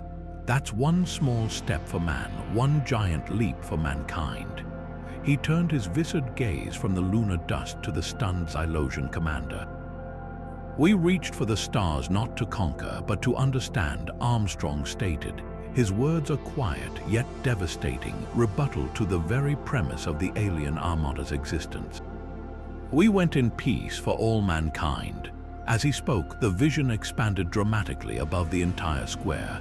The claustrophobic capsules were dwarfed by the breathtaking, complex structure that slowly assembled itself in the air, a sprawling network of modules and solar arrays, glittering like a delicate, man-made constellation against the blackness of space. This was the International Space Station, and it was a monument not to national pride, but to global collaboration. The Xylosians could see the flags of former terrestrial rivals, the United States and Russia painted side by side on modules built by nations that had only decades before threatened each other with mutual annihilation. They saw the Canadian robotic arm, the European and Japanese laboratories, all interlocked in a fragile, orbiting testament to the idea that humanity's greatest achievements were not born from domination, but from cooperation. For Commander Gorlak, this was perhaps the most disorienting revelation of all. His entire culture, his entire military doctrine, was built on the principle of solitary conquest. A single, powerful species imposing its will upon others. The very concept of a multinational, collaborative venture on this scale, especially one involving such complex and dangerous technology, was anathema to everything he knew. It required trust. It required the subordination of national ambition to a shared, peaceful goal. A low, stunned transmission came from his diplomatic officer, a Xylosian whose role was to negotiate terms of surrender, not partnership. "Commander, the energy signatures and design schematics, they are a composite. American, Russian, European, Japanese, our analysts confirmed the structure could not exist without the sustained, cooperative effort of multiple sovereign entities. They achieved this together, even after the global conflicts we just witnessed. This was the final, elegant paradox of human nature, and it struck at the heart of the Xylosian threat.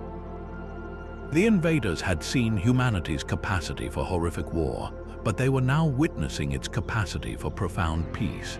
They saw that the same species that could split the atom to create a weapon could also unite to build a laboratory in the sky where scientists from every corner of the globe could study climate change or the effects of zero gravity on the human body for the benefit of all. The space station was not a warship, it was a university. It was not a fortress, it was a handshake. Armstrong and Gagarin were not generals, they were explorers and ambassadors. They represented a drive that was fundamentally different from the Xylosian imperative. The aliens crossed the stars to take, humanity reached for them to learn. And in that critical distinction, Gorlak began to understand the true, terrifying resilience of the people he sought to subjugate. You cannot break a spirit that finds its greatest strength not in ruling others, but in reaching out to them. You cannot defeat a people whose vision of the future is not an empire, but a community. The silent, spinning station above them was not just a piece of technology. It was a promise, a declaration that humanity's destiny was to build bridges, not walls, even in the void between worlds. The serene, orbital perspective of the International Space Station shattered, its harmonious geometry dissolving into a chaotic, visceral storm of human emotion. The clean, airless silence of space was replaced by the roar of a million voices and the palpable, choking heat of a planet under duress. The Xylosians found themselves thrust into the heart of a massive protest, surrounded by a sea of faces, young and old holding signs painted with slogans they could not fathom. There is no planet B, and our house is on fire. The air itself seemed to thrum with a desperate, urgent energy that was entirely different from the nationalistic fervor or revolutionary zeal they had witnessed before. This was not a fight against a human enemy, but a battle against a consequence, a struggle for the very ground beneath their feet and the air in their lungs. The scene fragmented, showing them a dual reality of breathtaking beauty and profound loss. One moment, they were standing in the dappled light of the Amazon rainforest, watching as a towering, ancient tree creaked and fell, its crash a funeral dirge for an entire ecosystem. The next, they were on the melting plains of the Arctic, where a lone polar bear, its white coat stark against the gray ice, struggled to find a stable flow in a warming sea. They witnessed the relentless, grinding machinery of deforestation and the ghostly, bleached skeletons of coral reefs. Vibrant cities of the ocean turned into silent, white graveyards. This was not conquest. This was not war in any sense the Xylosians understood. It was a species conducting a painful, public autopsy on its own home, documenting the wounds it had inflicted and desperately trying to staunch the bleeding. From the heart of this global lament, a new figure stepped forward. She was not a warrior queen or a grizzled general, but a young girl with braided hair, her form glowing with the same fierce, uncompromising light as the emperors and artists who had preceded her. This was Greta Thunberg, and when she spoke, her voice was not the booming command of a pharaoh, but the sharp, clear, and devastatingly direct accusation of a child confronting a failing parent.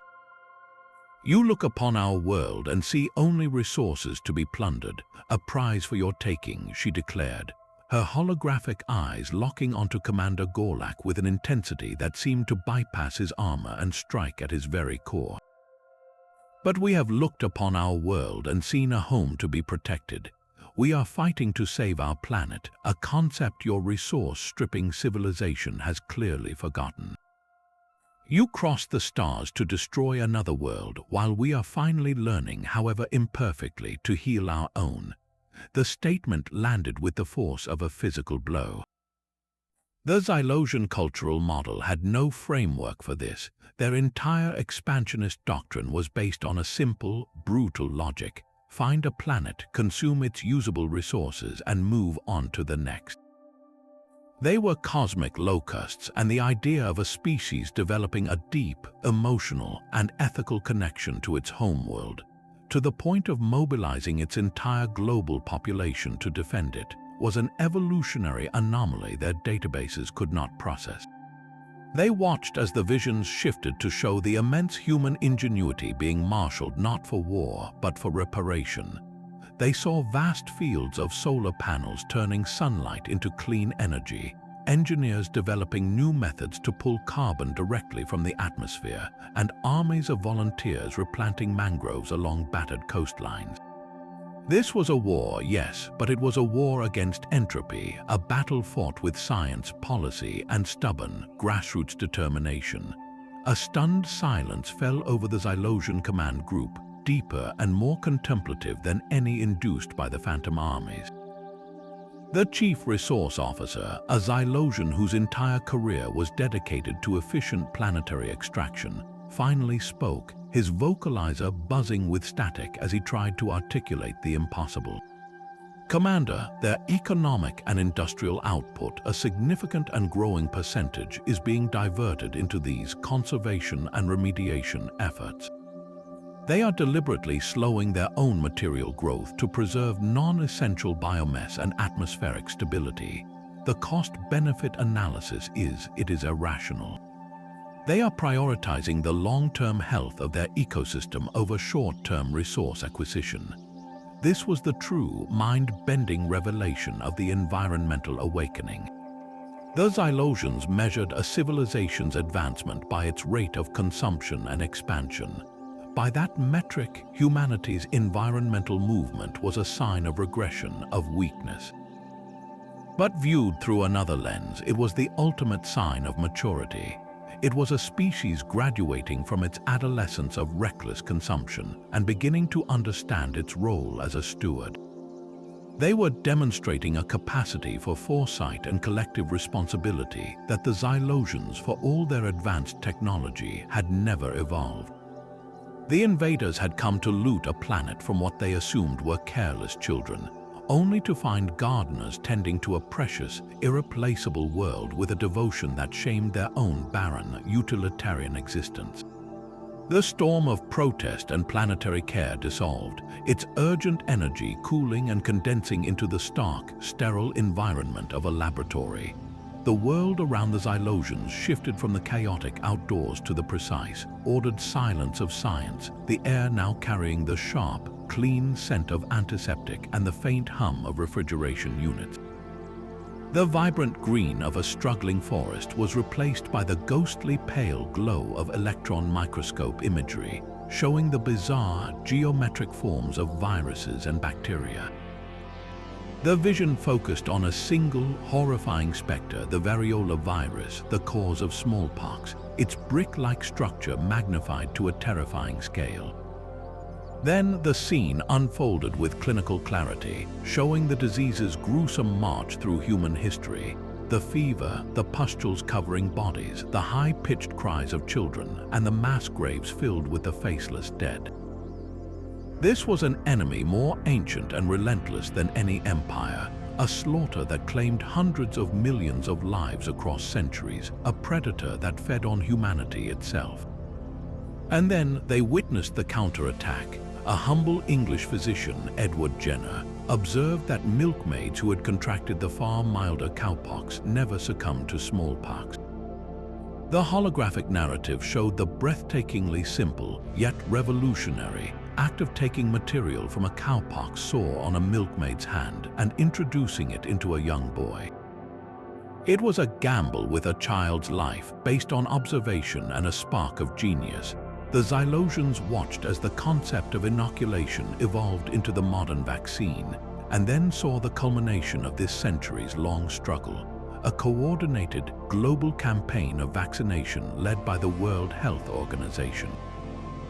They saw teams of health workers traversing impossible terrain, jungles, mountains, and war zones with little more than a freeze-dried vaccine and a bifurcated needle, hunting the virus to its last hiding place. They witnessed the moment in 1977 when the last natural case of smallpox was recorded, and the official declaration in 1980 that the disease had been eradicated from the face of the earth. A plague that had haunted humanity since the time of the pharaohs was now extinct, defeated not by a weapon, but by a worldwide alliance of intellect and compassion. From the heart of this medical triumph, a new figure materialized, her form glowing with a soft radioluminescence. She was clad in a simple, early 20th century laboratory coat, her hands resting gently on a sealed lead box. This was Marie Curie, and her voice, when she spoke, was quiet yet carried the immense weight of discovery. "You crossed the stars with power taken from reactors you did not build," she stated, her gaze calm and penetrating. "We unlocked the secrets of the atom itself, not for conquest but to heal."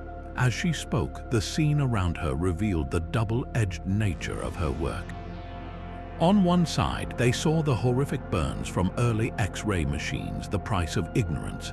On the other, they witnessed the birth of radiation therapy, the first use of her discovered radium to target and shrink cancerous tumors, offering a sliver of hope where there had been none.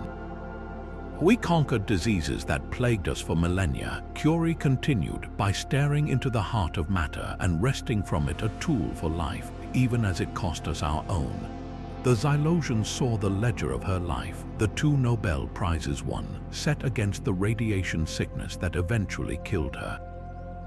It was a testament to a different kind of courage, the willingness to sacrifice one's own well-being at the altar of knowledge for the sake of all who would follow.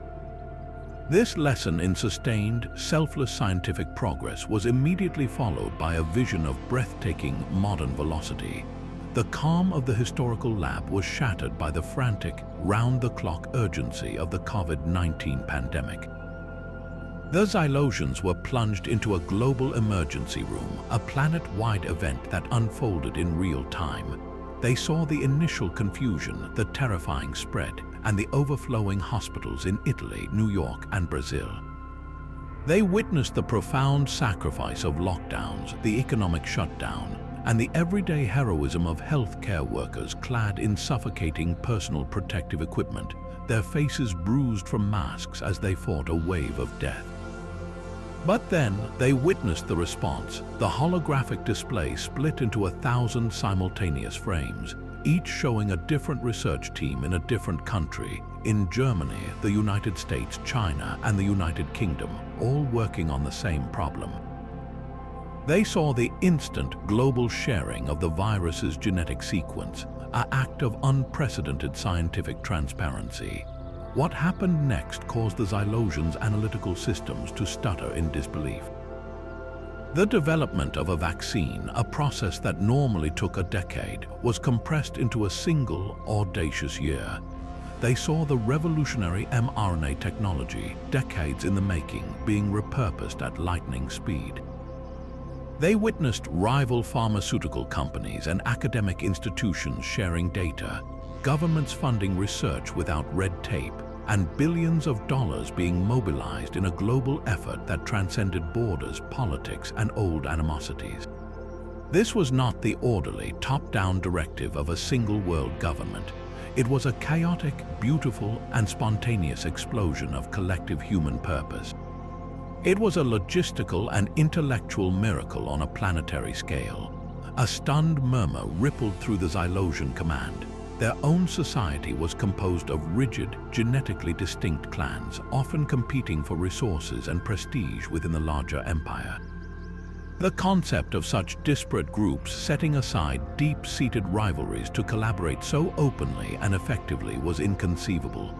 Commander Gorlak's chief sociologist, a being who had spent a lifetime studying the dynamics of Xylosian clan politics, finally spoke, his voice a hushed mixture of awe and horror.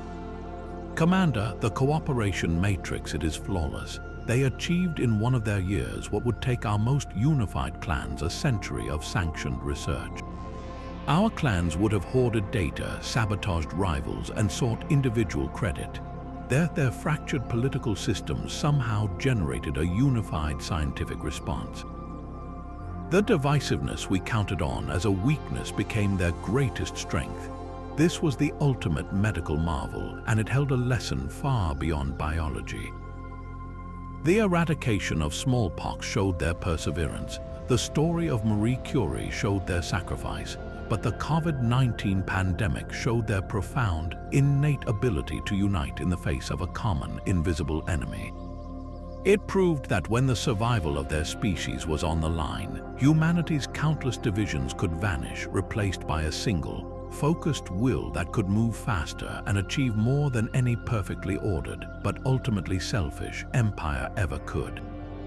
The luminous tapestry of global cooperation against disease dissolved back into the familiar, electric hum of the digital world. But this time, the light seemed fractured, tinged with a chaotic, menacing static. The serene order of the International Space Station was replaced by a dizzying, overwhelming flood of information. The Xylosians found themselves standing at the epicenter of the very network they had witnessed being born, but now it was a roaring, uncontrollable torrent. Images, text, and video fragments cascaded around them in a disorienting blizzard. One moment they saw a heartwarming video of a rescue dog, the next a manipulated clip of a world leader saying something they never did. They witnessed carefully crafted narratives designed to inflame ancient hatreds, and bizarre conspiracy theories spreading through the web's connective tissue with viral efficiency, mutating and adapting like a digital pathogen. This was not the utopian vision of connected knowledge. This was the information age's dark twin, a realm where truth and falsehood were locked in a perpetual, exhausting war. From the heart of this digital storm, the figure of Tim Berners-Lee reappeared, but his posture was different now, weighed down by a profound and weary sorrow. He watched the chaotic flow of data with the pained expression of a parent watching their child make terrible, self-destructive choices. "We built a system to connect every mind on the planet," he stated, his voice soft yet carrying a devastating clarity over the digital noise. "We dreamed of a library of all human knowledge, a great equalizer of information, and we succeeded beyond our wildest dreams. But we failed to foresee that the same architecture designed to share facts could be weaponized to spread lies with equal, if not greater, speed." He gestured to the swirling chaos around them, the targeted disinformation campaigns, the algorithmic bubbles that reinforced prejudice, the digital mobs forming and disbanding in seconds. "Our greatest challenge is no longer connecting to one another. It is the constant, daily battle to preserve a shared reality, to defend the very concept of truth itself against an endless, automated onslaught of noise." This spectacle of self-inflicted chaos presented the Xylosians with a paradox that their rigidly ordered minds struggled to compute. Their own society was a closed system. Information was curated, verified, and disseminated from a central authority. There was no misinformation because there was only one state-sanctioned source of information. Dissent was not amplified, it was silenced at its origin. The chaotic, open, and argumentative nature of the human internet was to them the height of inefficiency and madness. Yet, as they watched, they also saw the other side of the coin. They witnessed the very same network being used to organize pro-democracy movements in oppressive regimes, to fact-check the lies of powerful institutions in real time, and to crowdsource solutions to complex scientific problems that no single government could solve alone. The same tool that could radicalize a lone individual could also connect a rural village to the world's best educational resources. It was a system of breathtaking power and profound fragility all at once. A low, contemplative murmur passed between the Xylosian officers. Their chief information analyst, who had earlier panicked at the network's lack of a central point of failure, now spoke with a tone of grudging, bewildered respect. "Commander, their societal model is metabolically chaotic. It generates immense innovation and adaptability, but at the cost of constant internal friction. Our hierarchy is stable and efficient, but it is static. It cannot learn or evolve with the speed theirs does. We avoid their problems of misinformation and social strife by simply not allowing the conditions for them to exist. But in doing so, we also avoid the breakthroughs that arise from such unchecked creative conflict." This was the core of the stunning realization. The Xylosians had achieved a peaceful, orderly society by removing all elements of unpredictability. They had traded freedom for stability, and in the process had sterilized their own cultural and intellectual evolution. Humanity, by contrast, lived in a perpetual state of creative tension. Their greatest achievements, democracy, scientific revolution, the internet itself, were born from this messy, often painful, process of open debate, trial, and error. Their resilience came not from avoiding problems, but from developing the tools to constantly manage and overcome them. The invaders had come expecting a divided and easily manipulated species, but the paradox of the information age revealed a far more formidable opponent. A civilization that had institutionalized the process of learning from its own mistakes, a society that was forever wrestling with its own demons in public view, and in doing so, was forever growing stronger, more complex, and more immune. The kind of simplistic, top-down control the Xylosian Empire represented. The chaotic digital noise of the information age crackled and then fell into an unnerving, static-filled silence, a quiet that was immediately broken by the low, percussive thump of mortar rounds impacting Earth and the staccato rattle of automatic gunfire from a dozen different directions at once. The shimmering data streams bled into the stark, gritty reality of a modern urban battlefield. The Xylosians were no longer observers of history. They were thrust into the visceral, contradictory present of human conflict. One moment, they stood on a street where buildings were reduced to skeletal remains by sustained artillery fire, the air thick with dust and the coppery scent of blood. They saw the brutal house-to-house clearing operations, the ruthless efficiency of special forces, and the terrifying, impersonal strike of a drone that could end lives from miles away with the push of a button. This was war stripped of the grandeur of phalanxes or the romance of cavalry. It was raw, industrial strength violence, a horrifying display of the destructive power humanity had perfected.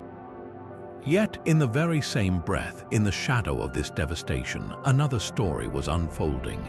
Just a few hundred yards from the clashing militias, a white armored vehicle with the bold, blue letters UN emblazoned on its side was parked, its doors open as a shield.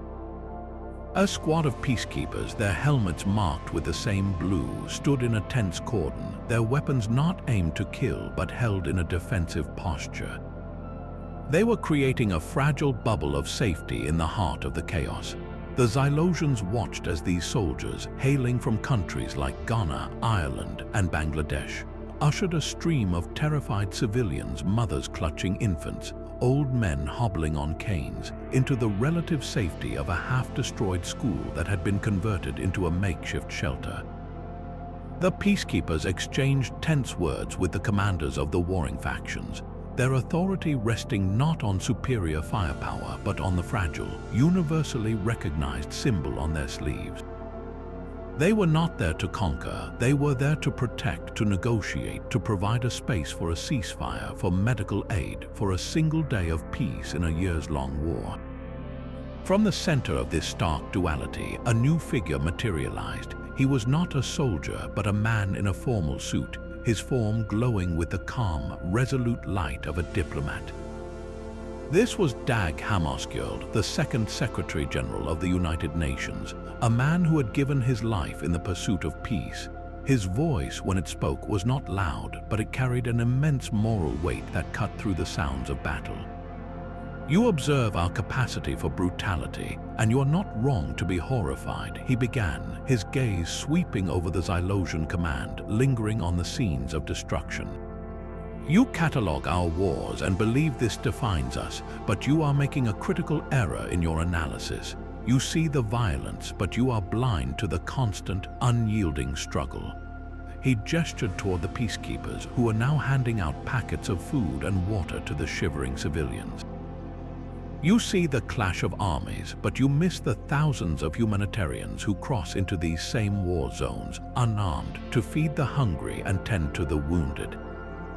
You see the hatred that sparks conflict, but you are deaf to the global chorus of condemnation that follows it, and the tireless work of mediators who spend years, decades, bringing enemies to the same table."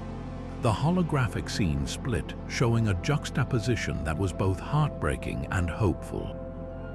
On one side, a village burned, the result of an ethnic cleansing campaign. On the other, in a sterile conference room in Geneva, diplomats from those same warring ethnic groups sat across from each other, their body language stiff and hostile, but they were talking. "We do not pretend we have achieved perfection," Hammarskjöld continued, his voice firm. "Our history is a chronicle of failure as much as success, but the crucial distinction, the variable your static society has failed to evolve, is that we try. We create international courts to prosecute war criminals. We draft universal declarations of human rights. We build institutions, however imperfect, designed not to wage war but to prevent it. We are a species perpetually under construction, forever striving toward an ideal we may never fully reach, but one we will never stop pursuing. This final presentation struck the Xylosians with a disorienting force that was uniquely profound. Commander Gorlak's people had achieved their unity through a single, definitive war of total conquest millennia ago. Since then, their society had been frozen in a state of perfect, unchanging order. There was no internal conflict because dissent was genetically and culturally engineered out of existence. There was no struggle for a better world because their leadership defined the pinnacle of societal development, and it was immutable. They had peace, but it was the peace of a graveyard, silent, static, and utterly devoid of growth. The chaotic, painful, and often failing efforts of humanity to manage its own flaws represented a form of dynamism their civilization had sacrificed for stability. A low, troubled transmission came from Gorlak's chief philosopher, a Xylosian who had spent a lifetime contemplating the static perfection of their own culture. "Commander," the philosopher said, his voice laced with a newfound and deeply unsettling doubt, "their society is not a finished product, it is a process. Their value is not in a state of being, but in the act of becoming. They are willing to endure this constant internal friction, this public failure and criticism for the chance of marginal improvement. Our society simply is. We have not become anything in 10,000 years. We have no aspiration." The concept was devastating. The invaders had come to judge a species by its worst moments, only to discover that its true strength lay not in its fleeting moments of peace, but in its relentless, courageous, and ongoing effort to create more of them. The chaotic, dualistic vision of modern warfare and fragile peacekeeping dissolved. But the static that lingered in the air was no longer from gunfire or radio transmissions. It was the electric crackle of raw, untamed potential. The space around the Xylosians became a pristine, white laboratory that felt more like a temple to the future. The air hummed with a chorus of different frequencies, the low, resonant thrum of supercooled processors, the rhythmic, precise clicking of robotic pipetting arms, and the faint, melodic chime of a supercomputer processing a quadrillion operations per second. Above them, 3 distinct holographic streams of data began to spin and intertwine, creating a luminous triple helix of exponential change. The first stream was a torrent of pure information, a visualization of an artificial intelligence's neural network learning in real time. The Xylosians watched as it devoured the entire corpus of human knowledge, every book, every scientific paper, every piece of music, every line of code, its connections strengthening and rearranging with a speed that was almost biological. It wasn't just analyzing data. It was writing new philosophical treatises, composing symphonies in the style of long-dead masters, and solving complex protein-folding problems that had stumped human researchers for decades. Beside this, the second stream pulsed with the bizarre, non-binary logic of quantum computing. They saw a machine that didn't think in simple ones and zeros, but in probabilities and superpositions, its qubits existing in multiple states at once. It was running simulations of molecular interactions for new medicines, optimizing global logistics networks to impossible efficiencies, and cracking encryption protocols the Xylosians themselves considered unbreakable, all in the time it took a human heart to beat once. And then there was the third stream, the most intimate and profound of all. This one was a map of the human genome, but it was no static blueprint. It was a living, editable document.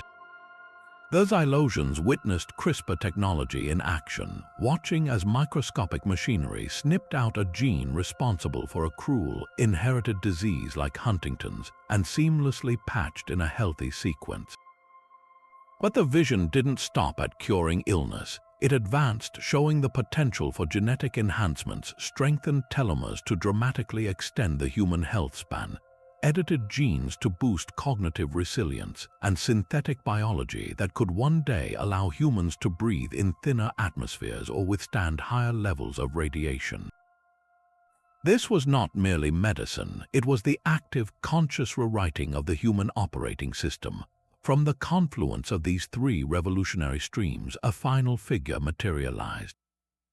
She was not a historical ghost, but a projection from the present day, a lead scientist from a cutting-edge bioconvergence institute, her lab coat stark white against the swirling energy of the technologies she represented. Her voice was calm, yet it carried the weight of a prophecy being fulfilled in real time. "You look upon us and see a species confined to its biological past," she stated, her eyes holding a look of focused wonder. "But you are witnessing the end of that era. We stand at the precipice of a transformation so fundamental it redefines the very concept of human. We are merging our biological intelligence with artificial superintelligence. We are using quantum systems to solve problems that were once the domain of gods. We are taking direct, conscious control of our own evolution. Your species evolved slowly over millions of years, shaped by random mutation and environmental pressures. We are now becoming the architects of our own destiny, and we are working at the speed of thought." A stunned, profound silence fell over Commander Gorlak and his entire command staff. Their sensors, which had catalogued legions and empires, were now overloading on the sheer, abstract velocity of what they were witnessing. This was not a single technological leap like their own development of the hyperdrive. This was the simultaneous ignition of three separate, paradigm-shattering revolutions, and they were beginning to feed into and amplify one another in a feedback loop of accelerating change. The AI was designing new experiments for the genetic engineers. The quantum computer was optimizing the AI's own architecture. The genetic enhancements were creating minds capable of better understanding the quantum realm. It was a chain reaction of progress, an explosion of potential happening not over centuries, but in the span of a single human generation. The Xylosian chief science officer, a being whose entire worldview was built on the slow, meticulous accumulation of knowledge, turned to Gorlak, his vocalizer barely a whisper. "Commander, their rate of ontological change is hyperbolic. Our models are fracturing. A species typically masters one existential technology per evolutionary epoch. They are mastering three concurrently. Our civilization took 50,000 years to move from written language to spaceflight. They are on the verge of achieving biological immortality, artificial general intelligence, and mastery over quantum reality within the next century.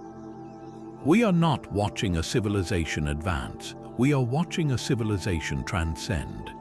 The terrifying implication was now undeniable. The Xylosians had arrived with a fleet built by a stable, mature, and ultimately static culture. They were prepared to fight the humanity of yesterday or even today, but the convergence of AI, quantum computing, and genetic engineering revealed that the true enemy was the humanity of tomorrow, a species that was actively and rapidly shedding its own limitations, a people who were no longer merely evolving, but were consciously and explosively engineering their own future. The invasion wasn't just a miscalculation. It was perfectly, tragically timed to intercept a species at the very moment it was learning to rewrite its own source code. The relentless cascade of human history finally reached its crescendo, and in its echoing silence, a profound and irreversible shift occurred. Commander Gorlak stood utterly still, a statue of obsidian and pride brought low not by force but by revelation. The cold, humming plasma rifle in his gauntleted hand, which had felt like an extension of his own will just minutes before, now seemed like a crude, childish toy. The weapon's weight was nothing compared to the crushing gravity of the truth that had been laid bare before him. His armored shoulders, once squared with the confidence of a galactic conqueror, now slumped under the weight of a newfound and humiliating self-awareness. With a slow, deliberate motion that seemed to take an eternity, the servos in his arm whirring softly in the quiet square. He lowered the rifle until its barrel pointed harmlessly at the ground. The gesture was one of surrender, but not to a human enemy. It was a surrender to a far more powerful force, the undeniable evidence of his own species' profound cultural poverty. His voice, when it finally emerged from his helmet's vocalizer, was stripped of all its former arrogance and mechanical resonance. It was quiet, raw, and thick with a dawning horror that shook him to his core. "Our entire premise was a lie," he murmured, the words seeming to echo in the sudden stillness. He then turned his helmeted gaze slowly, taking in the stunned faces of his own legion, the stoic form of Dr. Thorne and the fading golden light of the tablet. "We crossed the void. We spent generations building this fleet, honing our weapons, perfecting our strategies for conquest. We came here to subjugate what we believed were savages, of chaotic, primitive creatures squabbling in the dirt." He paused, a low, guttural sound of disgust escaping him. "But we were the ones who were blind. We are the primitives." The admission hung in the air, a confession that shattered the foundational myth of the entire Xylosian invasion. "They have lived 1,000 lives, fought 1,000,000 battles for causes we cannot even comprehend, created beauty that speaks to the soul, and reached for the stars not to claim them but to understand them. What have we done? We have only learned to take. We have built an empire, but we have no symphony. We have conquered worlds, but we have no Mona Lisa. We are the true barbarians, armed with superior tools but devoid of the spirit that gives those tools meaning." This moment of devastating clarity was immediately met with a sharp, discordant challenge from within his own ranks. His second-in-command, Vrax, took a quick, aggressive step forward, his own rifle still held at the ready. "Commander, this is a psychological attack." Vrax's voice was a strained, high-pitched whine of denial. "Do not let these phantoms and emotional appeals cloud your tactical judgment. Our orbital supremacy is absolute, one command, and we can glass this entire continent from orbit, ending this insidious theater. Their history is a record of failure and self-destruction. It is a weakness, not a strength." Vrax represented the old Xylosian paradigm, a mind so perfectly conditioned for domination that it could not process any other form of power. He saw the legions of history as a clever, last-ditch trick, a final, desperate illusion to be blasted aside by overwhelming force. But the spell had already been cast, and its effect on the rest of the Xylosian ground force was palpable and immediate. The rigid, synchronized discipline of the Legion had dissolved.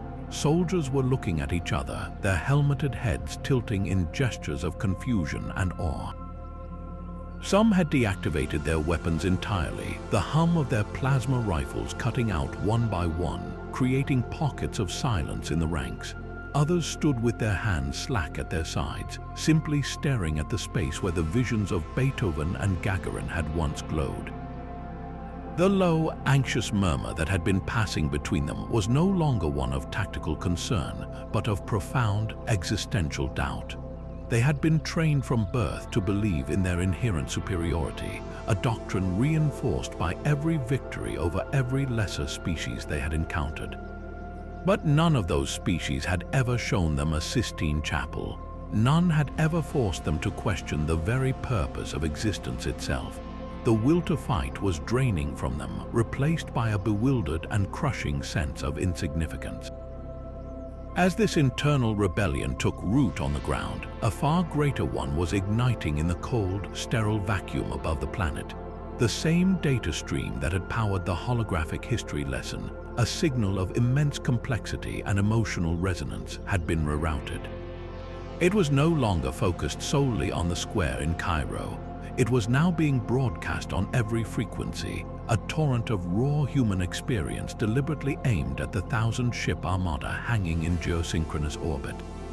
On the bridge of the Xylosian flagship, the world shaper, the calm, ordered atmosphere of absolute control shattered into chaos.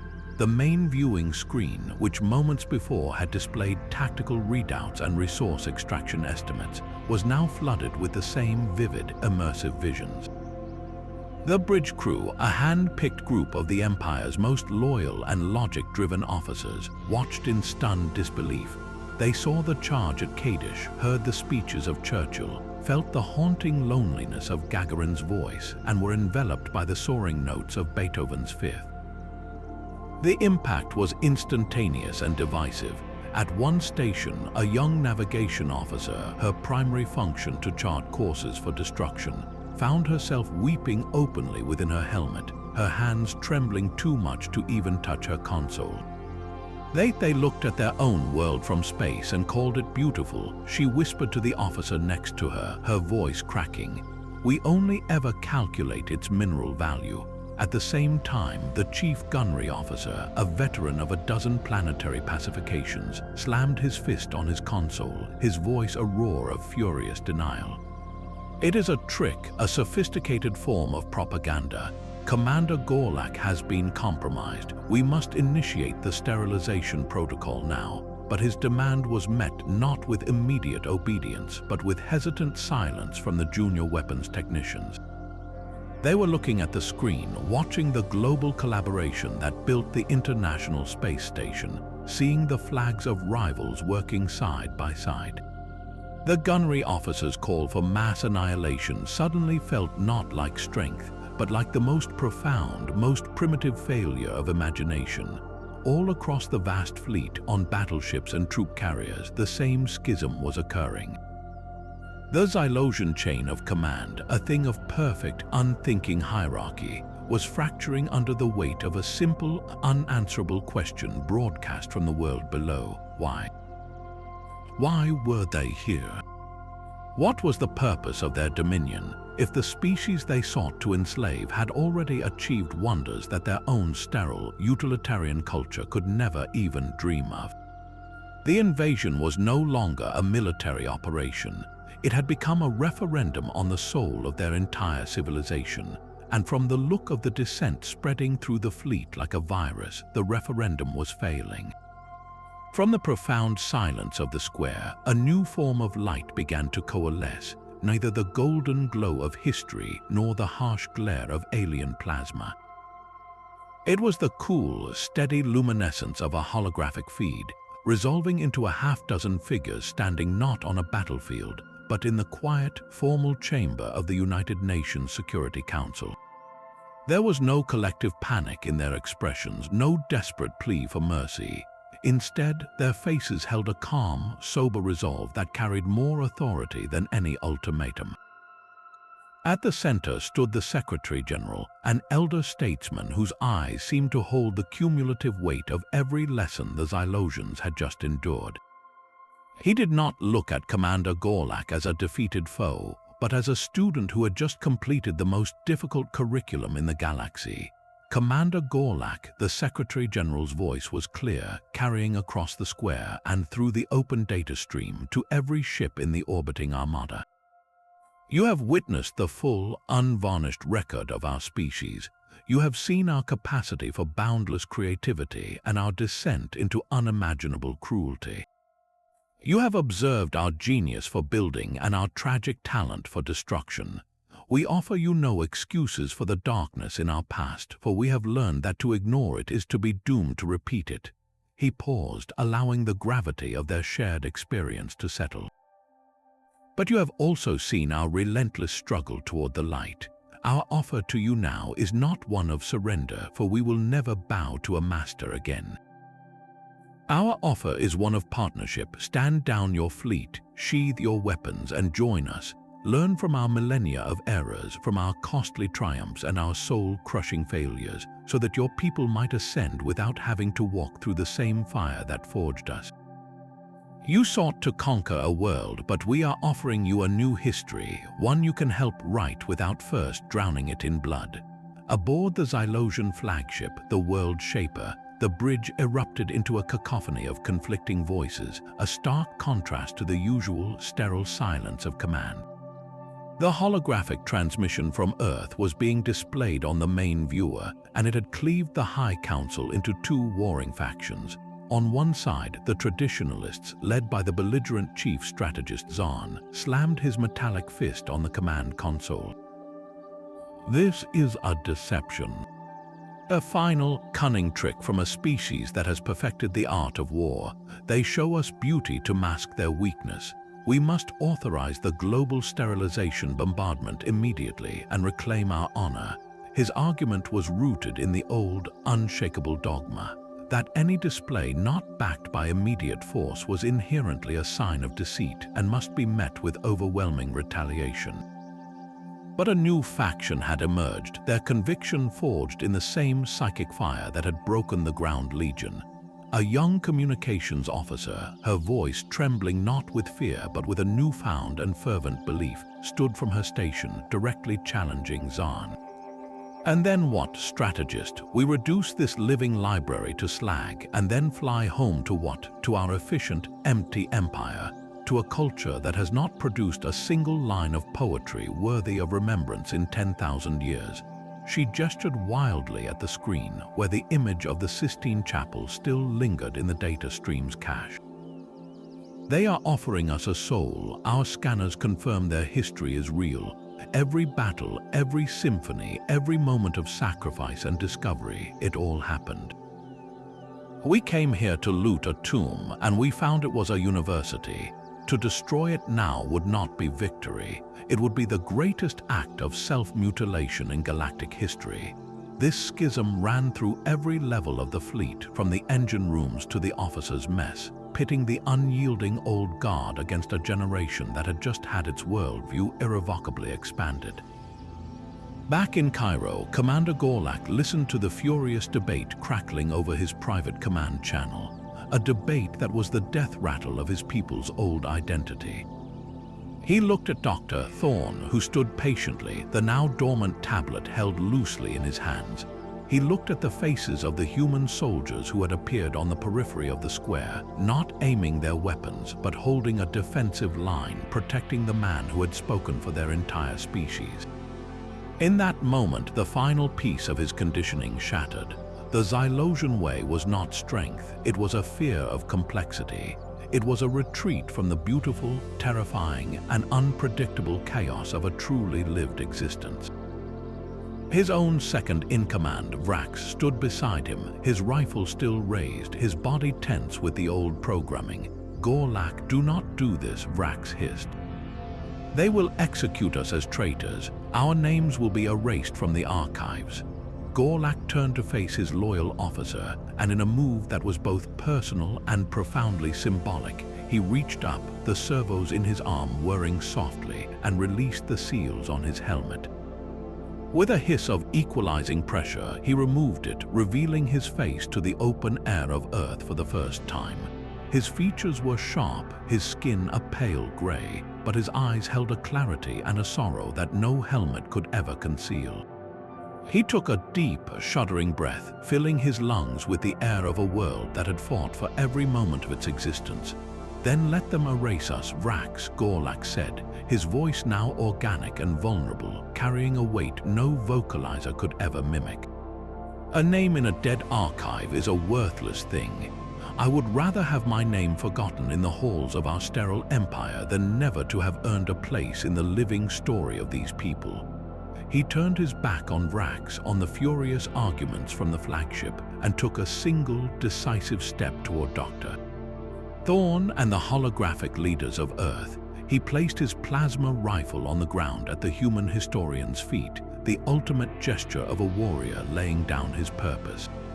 My authority is forfeit, he announced, his voice firm and clear, carrying across all open channels, but my choice is made. I stand with humanity, and I call upon any in the fleet who remember that curiosity is a greater virtue than obedience, and that growth is more precious than order, to join me. It was not the end of a conquest, but the beginning of a conversion. A single defection held the power to unravel an empire and rewrite the future of two species. Gorlak's voice, now stripped of its mechanical filter and filled with a newfound, raw conviction, cut through the frantic arguments on the command channel. He did not shout. He spoke with the quiet, devastating authority of a man who had just seen his entire existence reframed. All vessels of the Xylosian armada, this is Commander Gorlak. You have all received the same transmission. You have seen what I have seen. We arrived in this system with a single, unquestioned objective: to demonstrate our power and secure our dominion. We believed our technology and our discipline made us the masters of this reality.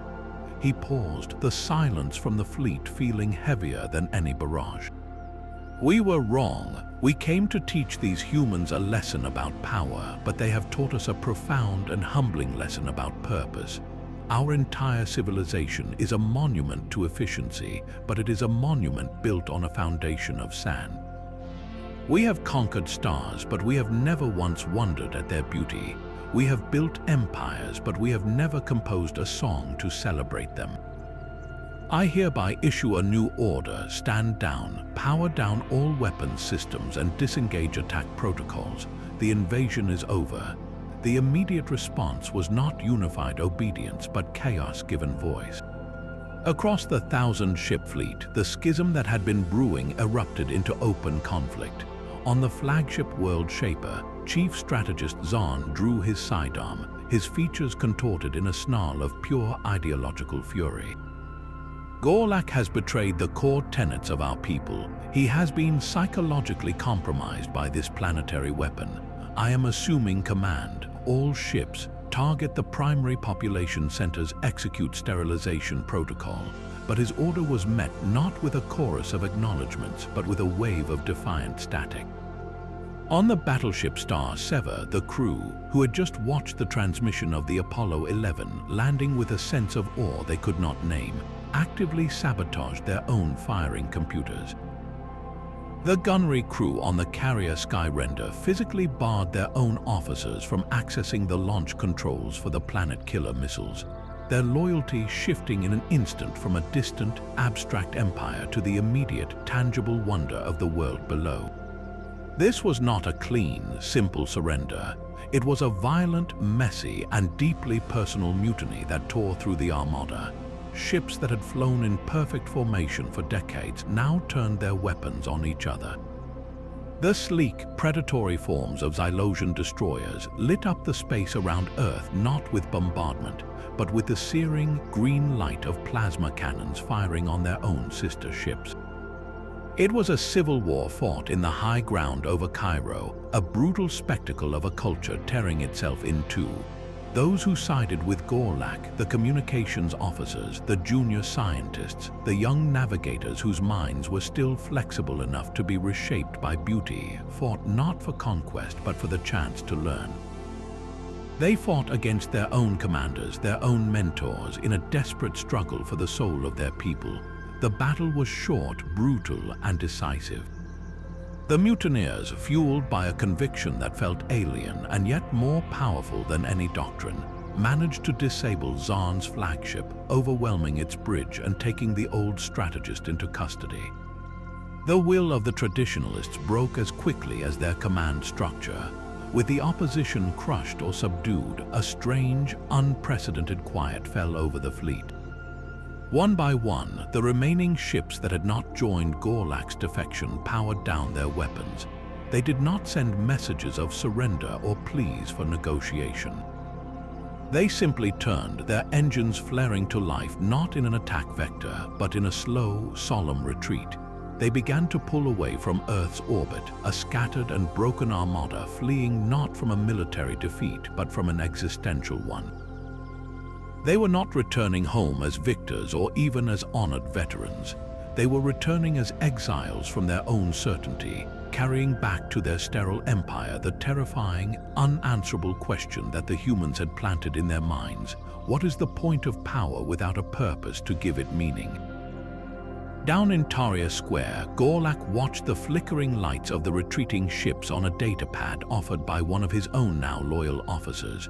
The remaining defectors, a full third of the original invasion force, had formed a loose, uncertain perimeter around the square, their weapons lowered, their posture no longer that of conquerors but of guests or perhaps refugees. Gorlak turned to Dr. Thorne, the human historian still holding the ancient, now silent tablet. "They are leaving," Gorlak said, his voice thick with a complex mixture of relief and sorrow.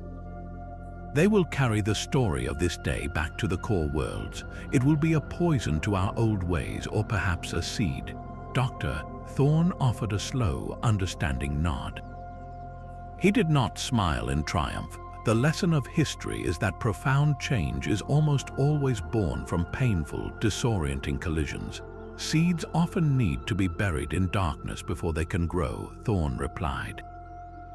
You have given your people a great and terrible gift, Commander, the gift of doubt, the gift of a question. It is a more powerful weapon than any fleet, for it is one that cannot be disarmed, only answered. The invasion was over. No cities had been glassed, no populations enslaved. The victory was not measured in territory taken, but in an idea shared.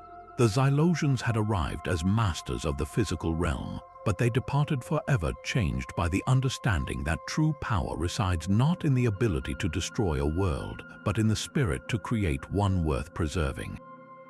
Conquest without culture, they now knew, was the most hollow and meaningless endeavor in the universe.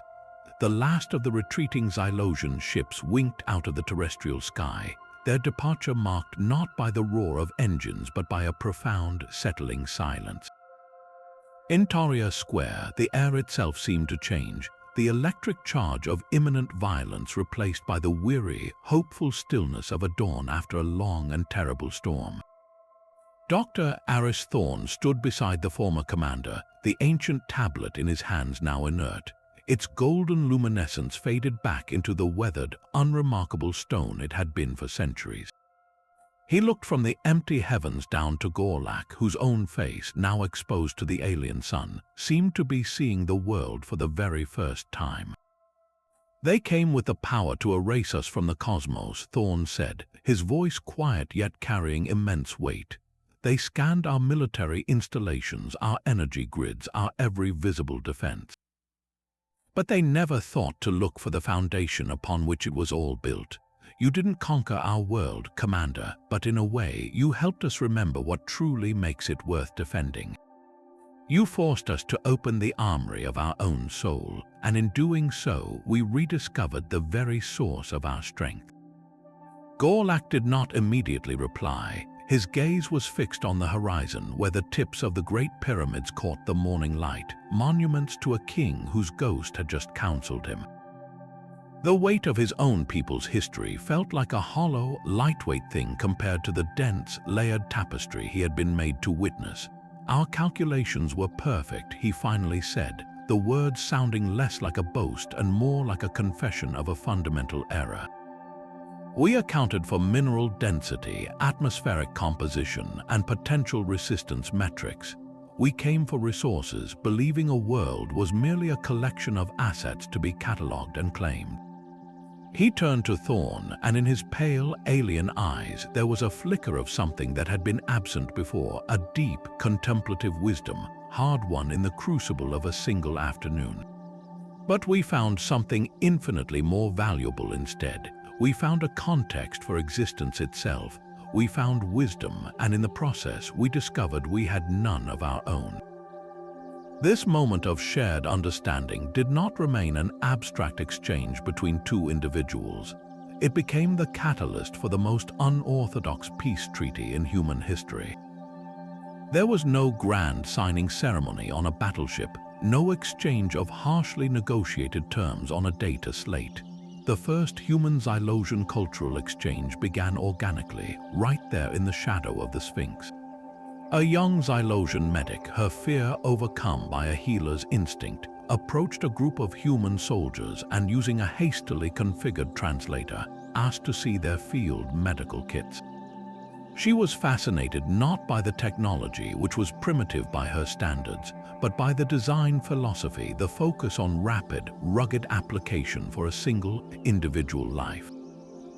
In return, she offered a demonstration of her own equipment, a device that used sonic resonance to knit bone and tissue in minutes.